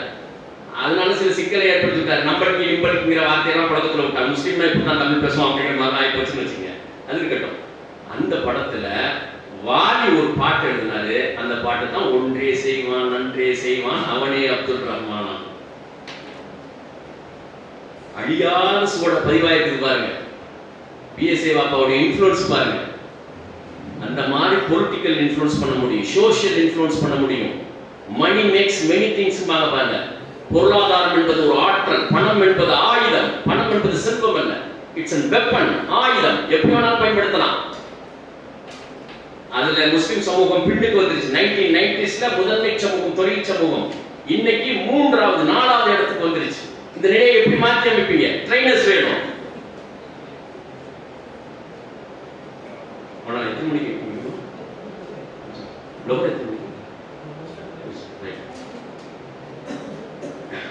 எப்போ போர் அடிக்கிறத கை தூக்கிடுங்க, உடனே முடிக்கும். சரியா? இப்ப நீங்க என்ன பண்ணணும் அப்படின்னா, ட்ரைனர்ஸ் எப்படி உருவாகி வர்றது பாருங்க. அவங்க பண்றாங்கல்ல, நம்மகிட்ட ஒரு ஆள் கூட இல்லை. நீங்க ஒரு ஆள் உருவாகி வந்தீங்கன்னா, இப்போ எனக்கு இவ்வளவு நாளும் தெரியாது. இவங்க வந்துட்டு அந்த மோட்டிவேஷன் கிளாஸ் நடத்துறோம்னு சொல்லி இவ்வளவு நாளும் தெரியாது. இனிமே எல்லா மீட்டிங்கும் எங்க கொண்டு போய் இவங்களை தயார்படுத்தி எடுத்துடலாம். உஸ்தாதை வந்துட்டு பெரிய உஸ்தாதனுடைய அனுமதியின் அடிப்படையில அவங்களை தயார்படுத்தி எடுத்துட முடியும். இந்த மாதிரி நீங்க உருவாகி வந்தீங்கன்னா சமூகத்துல கார்ப்பரேட் நிறுவனங்களை உருவாக்க முடியும். இஸ்லாமிக் கார்ப்பரேட் லீடர்ஸ் ட்ரைனிங் இருக்கு. இதுக்கு என்ன தேவைங்கிறத ஒரு 5-6 பாயிண்ட் சொல்றேன், நீங்க குறிச்சு வச்சுக்கோங்க. அதுக்கு தகுந்த மாதிரி நீங்க ரெடி ஆகி வந்துருங்க. உங்களுக்கு ரொம்ப ஈஸியா இருக்கு. ஃபர்ஸ்ட் என்ன தேவைன்னா, இதுக்கு ஒரு சிலபஸ் வேணும். சிலபஸ் இல்லை, எதை எடுத்து எப்படி ட்ரெயின் பண்றதுன்னு எல்லாத்துக்கும் ட்ரைனிங்க்கு முதல்ல ஒரு சிலபஸ் வேணும். Islamic HR business management syllabus. Final year students சேர்ந்து நீங்க ஒரு குரூப்பா சேர்ந்து உருவாக்குனீங்கன்னா ஒரு மாசத்துல உருவாக்கி எடுத்துடலாம். ஒரு சிலபஸ் வேணும். ஃபர்ஸ்ட் பிரிஸ்கிரைப்ட் சிலபஸ் வேணும். அதுல இஸ்லாமிக் HR ஹியூமன் ரிசோர்ஸ் இருக்கு பாருங்க. தென் பிசினஸ் மேனேஜ்மெண்ட் சிலபஸ். அதை உருவாக்குறது. எப்படி உருவாக்குறது? மனித வளங்கள் குறித்து குர்ஆன் சுன்னாஹ் என்ன சொல்லியிருக்கு? ஒரு மூமினுக்குள்ள புதைஞ்சு கிடக்கக்கூடிய வளங்கள் என்ன? அவனோட குணத்தை சரி பண்ணிட்டமாக்கும் வளங்கள் பெருக ஆரம்பிச்சிடும். கோபத்தை சரி பண்ணா அவனுடைய வளம் அறிவு பெருக ஆரம்பிச்சிடும். கோபத்தை முதல்ல சரி பண்ணணும். கோபத்தை யாரால சரி பண்ண முடியும்? இப்படித்தான் வந்து ஒண்ணு ஒண்ணா எடுக்கணும். ஒரு ஃப்ரேம் ஒர்க் பண்ணிட்டீங்கன்னா சரி பண்ணி எடுத்துடலாம். வேற ஒண்ணும் பண்ண தேவையில்லை. ஒரு அவுட்லைன் போட்டீங்கன்னா போதும், அதுல நின்று டெவலப் பண்ணி எடுத்துடலாம். Islamic HR and business management syllabus first ready பண்ணிரு. Then next, food, lifestyle, business ethics and vision. உணவை சரி பண்ணாம ஒரு வணிகர் ஜெயிக்க முடியாது, ஒரு மூமின் ஜெயிக்க முடியாது. உணவு வந்து சத்துக்களை மட்டும் கொடுக்கிறது இல்ல, ஜெனட்டிக்கலி அது வந்துட்டு இது ஏற்படுத்துது, தாக்கத்தை ஏற்படுத்துது. மரபணுடைய மாற்றம். உணவுக்கு ஒரு குணம் இருக்குது. தொடர்ந்து மாட்டரிசி சாப்பிடுறவங்களுக்கு ஒரு குணம் வரும். தொடர்ந்து ஆட்டரிசி சாப்பிடுறவங்களுக்கு கண்டினியூவா சாப்பிடுற ஒரு குணம் வரும். தொடர்ந்து வெஜிடேரியனே சாப்பிடுறவங்களுக்கு ஒரு குணம் வரும். இப்படி உணவுக்கு சில பழங்கள் இருக்கு, சில கீரைகள் இருக்கு. உணவுக்கு குணம் இருக்கு. முஸ்லிம்கள் எப்படி சாப்பிடணும்னு முதல்ல தெரியல. கடை அடைச்சிட்டு 12 மணிக்கு வர்றாரு. அந்த அம்மா முடிச்சிட்டு இருக்குது, பிள்ளைங்க எல்லாம் முடிச்சிட்டு இருக்குது. உங்க வீடுகளே நடக்கலாம், உங்க குடும்பத்துல நடக்கலாம். 12 மணிக்கு வந்துட்டு சாப்பிட்ட வாயிலே படுத்துறாரு. அப்படி வஜரம் இல்லை, ஒண்ணும் இல்லை. எப்படி தொழில் வளர்ச்சி ஏற்படும்? It's not possible. பரக்கத்து வரணும்னா சீக்கிரம் தூங்கு அப்படின்னு அல்லாஹ்வுடைய ரசூல் சொல்றாங்க. சீக்கிரம் எந்திரிக்கிறாங்க. முன்னிரவு தூக்கம் மட்டும்தான் தூக்கம், பின்னிரவு தூக்கம் கிடையாது. It's a disease. அது வியாதி. ஃபஜருக்கு பின்னால தூங்காதன்னு சொல்றாங்க. 80% முஸ்லிம் சமூகம் தூங்குது. உங்களுக்கு இதை நான் கவனப்படுத்தணும். 80% முஸ்லிம் ஆண்கள், பெண்கள், பிள்ளைகள் படுத்து தூங்குறாங்க. இந்த சமூகத்தை எப்படி தட்டி எழுப்புறது? நீ பொருளாதாரத்தை ஜெயிக்கிறதுக்கு அப்புறம் இருக்கட்டும், முதல்ல பாய விட்டு எந்திரி. அதனால ஃபுட்ல நீங்க மாற்றத்தை கொண்டு வர வேண்டிய தேவை இருக்கு. லைஃப் ஸ்டைல், வாழ்வியல் முறைகள்ல உறக்கத்திலிருந்து எல்லாத்திலையும் மாற்றத்தை கொண்டுட்டு வர வேண்டிய தேவை. இதெல்லாம் சிலபஸ்ல இன்க்ளூட் பண்ணணும். பிசினஸ் எத்திக்ஸ் இருக்கு, தொழிலுக்கான நெறிமுறைகள் இருக்கு, சட்டத்திட்டங்கள் இருக்கு. இந்த இத கசாப்பு கடை இருக்குது பாருங்க, ஆட்டரிசி கடை, மாட்டரிசி கடை. யார் வாயில இருந்தாலும் கனிமா வருதான்னு பாருங்க. நேற்று ஜமாத் உலமா தலைவர் வந்திருந்தாங்க. அவங்கள்ட்ட பேசுறது, மதுரையில முதல்ல ஸ்டார்ட் பண்ணுங்க. மாசத்துல ஒரு ட்ரிப்பாவது அதை கூப்பிட்டு அவங்களுக்கு பயிற்சி கொடுங்க. ஒருத்த வாயில இருந்து பிஸ்மில்லா வருது இல்ல, கலிமா வருது இல்ல, அடுத்து தள்ளிக்கிட்டே இருக்காரு. மக்கள் அலாலாவது ஹராமாவது, காசு கம்மியா நான் தெரு தெருவா சுத்துறதுனால இருக்கக்கூடிய பிரச்சனைகள் வந்து மிகைப்படுத்தாம உங்களுக்கு கவனப்படுத்துறேன். மிகைப்படுத்தாம கவனப்படுத்துறேன். நீங்க சமூகத்துக்கு போகும்போது இதெல்லாம் பார்ப்பீங்க. ஒரு பண்டிகை போய் இமாமா இருக்கும்போது என்னடா நடக்குதுங்க அப்படிங்கிற மாதிரி இருக்கும். அதனால பிசினஸ் எத்திக்ஸ் கொண்டுட்டு வரணும். அது வந்து பிற மக்களோட தொடர்பு விஷன் இருக்கணும். இந்த விஷன் உங்களுடைய சிலபஸ்ல இருக்கணும். ஒரு ட்ரெயினருக்கு விஷன் இருக்கணும். நெக்ஸ்ட் 10 இயர்ஸ் முஸ்லிம் சமூகம் எப்படி உருவாகி வரணும், 20 இயர்ஸ் எப்படி உருவாகி வரணும் அப்படிங்கிற விஷன் இருக்கணும். தொழில் அந்த விஷனை நிர்ணயிக்கக்கூடிய ஆற்றல் இருக்கணும். இஸ்லாமிக் பார்ட்னர்ஷிப் டீடு வேணும். டீடு இல்ல, ஒப்பந்தம் இல்ல. அதனால 4 பேர் சேர்ந்து வியாபாரம் பண்றாங்க. 4 வருஷத்துலயே சண்டை வந்துருது, 4 மாசத்துலயே சண்டை வந்துருது, தொழில் உடைஞ்சு போயிடும். உங்க குடும்பத்திலே கூட அந்த மாதிரி நடந்திருக்கலாம். ஏன் அந்த மாதிரி நடக்குது?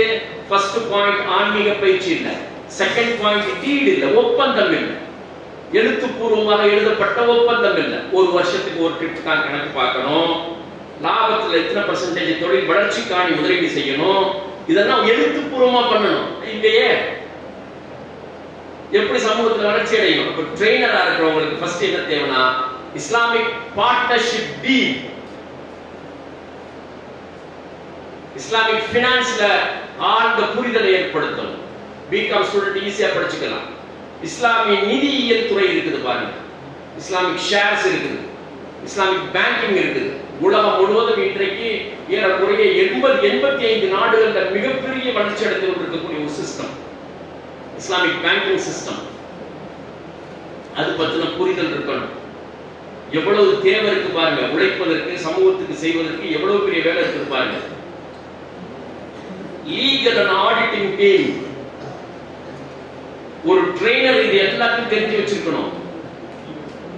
லீகல் டீம் எப்படி உருவாக்குறது, ஆடிட்டிங் சரியா இல்லாதனாலதான் முஸ்லிம் சமூக நிறுவனங்கள் மேல வந்து ரைடு நடக்குது. அதிகமாக வந்துட்டு அவங்களுக்கு டாக்ஸ் இம்போஸ் பண்றாங்க. சரியான கணக்கு வழக்கு இல்ல, அதை கரெக்டா சப்மிட் பண்ண தெரியல. ரிசர்ச் அண்ட் டெவலப்மெண்ட், நீங்க ஒரு ஜவுளி கடை மேனுஃபேக்சரிங் வச்சிருக்காருன்னா அடுத்து ஒரு 10 வருஷத்துல எப்படி டெவலப் பண்ணி கொண்டுட்டு போறது? புதுசா என்ன தொழில்கள் லாபம் தரக்கூடிய தொழில்கள் வருது. ஒரு ட்ரெயினர் எல்லாத்தையும் தெரிஞ்சு வச்சிருக்கணும். இஸ்லாமிக் வெஞ்சர் கேபிட்டல் ஃபண்ட், நீங்க ஒரு அற்புதமான தொழில் ப்ராஜெக்ட் வச்சிருக்கீங்க, உங்களுக்கு நிதி கொடுக்கிறதுக்கு யாரும் இல்லை. எல்லாரும் ஆளுக்கு 1000 ரூபாய் போட்டு ஒரு 1000 பேர் சேர்ந்து அந்த மாதிரி பண்ண முடியாதுன்னு ஒரு 10 லட்சம் ரூபாய் ஃபண்ட் வந்துடும். வெறும் 1000 ரூபாய் போட்டா அதை வந்து வெஞ்சர் வந்தாலும் சரி போனாலும் சரி கொடுத்து தொழில் புதிய தொழில்களை உருவாக்கி விடுறது.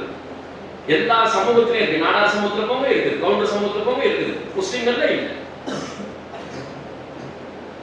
சோஷியோ பொலிட்டிக்கல் எஜெண்டா, இது எல்லாத்துக்கும் தேவை. நீங்க என்ன வழிகாட்டுதல செஞ்சாலும் சரி, அல்லது நீங்க எந்த துறையில வேலை செஞ்சாலும் சரி, இந்த நாட்டில் முஸ்லிம்கள் அடுத்த 25 ஆண்டுகள் என்னவா உருவாகி வரணுங்கிற அந்த சோஷியோ பொலிட்டிக்கல் எஜெண்டா இருக்கும். அது இல்லாத வழிகாட்டுதல் சரியான வழிகாட்டுதலா இருக்காது. சமூகம் சரியான இலக்கை நோக்கி நகராது.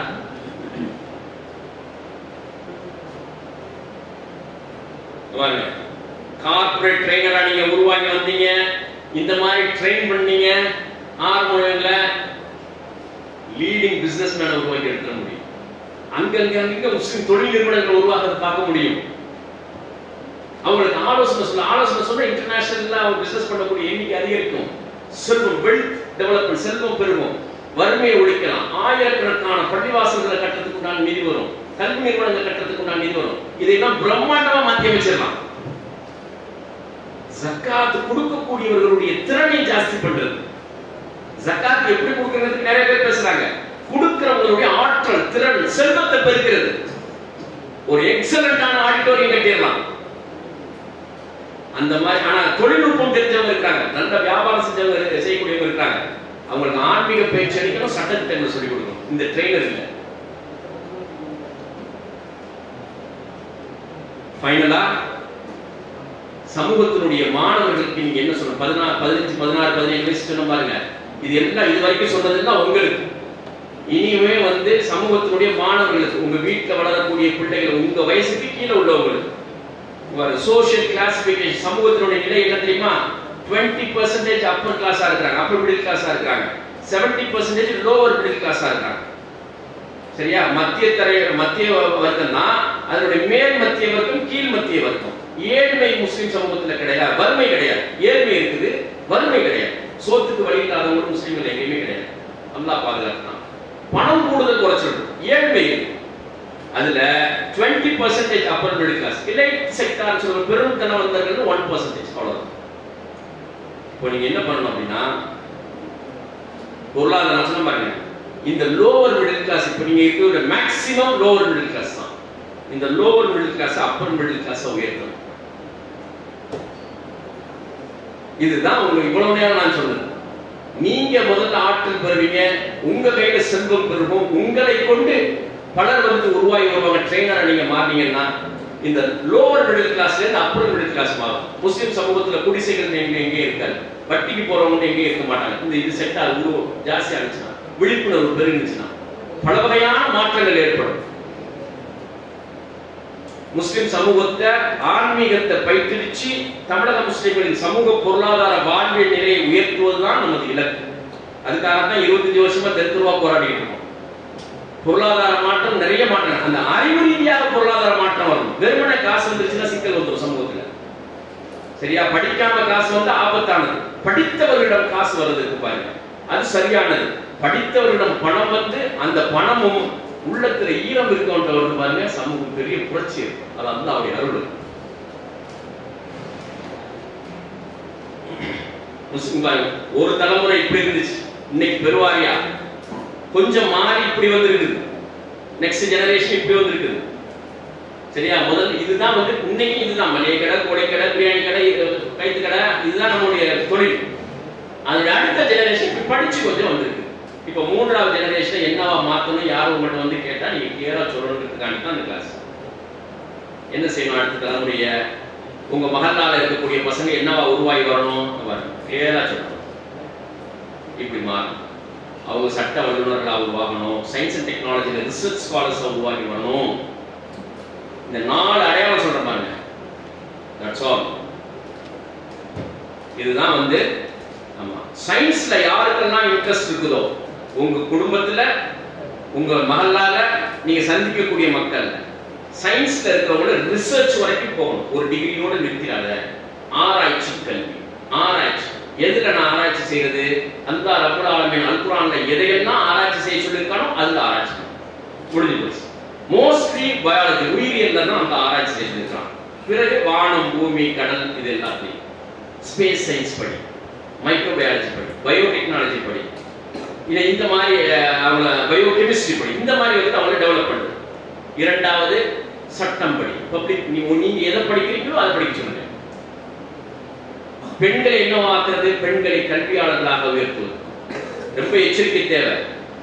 பெண்களை கல்வியாளர்கள் எது வேணாலும் படி, ஃபைனலா வந்து கற்றுக் கொடுக்கக்கூடிய இடத்துக்கு வாண்டு மட்டும் நீங்க சொல்லி பார்த்தீங்கன்னா, அடுத்து ஒரு 25 வருஷத்துல தமிழ்நாட்டில் இருக்கக்கூடிய ஸ்கூலு, காலேஜ் எல்லாத்துலயும் ஒரு பயமா தான் உட்காந்துருக்கும். 25 வருஷத்துல மாற்றத்தை கொண்டு வந்துடலாம். வேற வேற வேலைக்கு போன்னு சொல்றது சமூகத்துல, குடும்பத்துல சிக்கலை ஏற்படுத்தும்.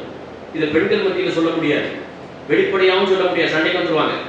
சரியா? அதனால எப்படி சொல்லணும்? நீங்க வாங்கம்மா, நல்ல கல்வியாளரா வந்து உட்காருங்க அப்படின்னா. இன்னைக்கு பெண்கள்கிட்ட அந்த ஃபெமினிசம் சிந்தனை பெருகி இருக்கு. சரியா? விவாகரத்துகள் அதிகமா போறதுக்கு காரணம் அதுதான். முந்தைய தலைமுறை மாதிரி கிடையாது. இன்னும் 2-3 வருஷத்துல உங்களுக்கு எல்லாத்துக்கும் கல்யாணம் பண்ணிடுவாங்க. பயந்துடாதீங்க. எப்படி அணுகணும்? டிக்னிட்டியோட அணுகணும். அவங்க படிச்சிருக்கிறாங்க, அவங்களுடைய அறிவையும் ஆற்றலுக்கும் மரியாதை கொடுக்கணும், மதிப்பு கொடுக்கணும், அதை பயன்பாட்டு கொண்டுட்டு வரணும், அவங்களுக்கு சில சுதந்திரங்கள் கொடுக்கணும். இதெல்லாம் செஞ்சாதான் கூட இருக்கும். இல்லைன்னா இப்பவே பாருங்க, மாப்பிள்ளை பேசுற இடத்துல நாத்தனா எத்தனை இருக்குது? 4-5 நாத்தனாவா? அந்த குடும்பமே வேணாம். நாத்தனா இருக்கக்கூடாது, வயசானவங்க இருக்கக்கூடாது, பையன் எவ்வளவு சம்பாதிக்கிறாரு, இதெல்லாம் கேட்டுட்டு தான் அந்த பிள்ளை ஓகே சொல்லுது. அதனால பெண்களை பொறுத்த வரைக்கும் உங்களுக்கு படித்த பெண்கள் தான் இப்ப எல்லாருமே மேக்ஸிமம் டிகிரி ஹோல்டர்ஸா வந்துட்டாங்க. படித்த பெண்களை திருமணம் செய்ய இருக்கிறீர்கள். அப்படி இருக்கும்போது அவங்களுடைய படிப்பு பயன்படுன்னு நினைப்பாங்க. உமன்ஸ் காலேஜ் நடத்துறதுனால நான் சொல்றேன்.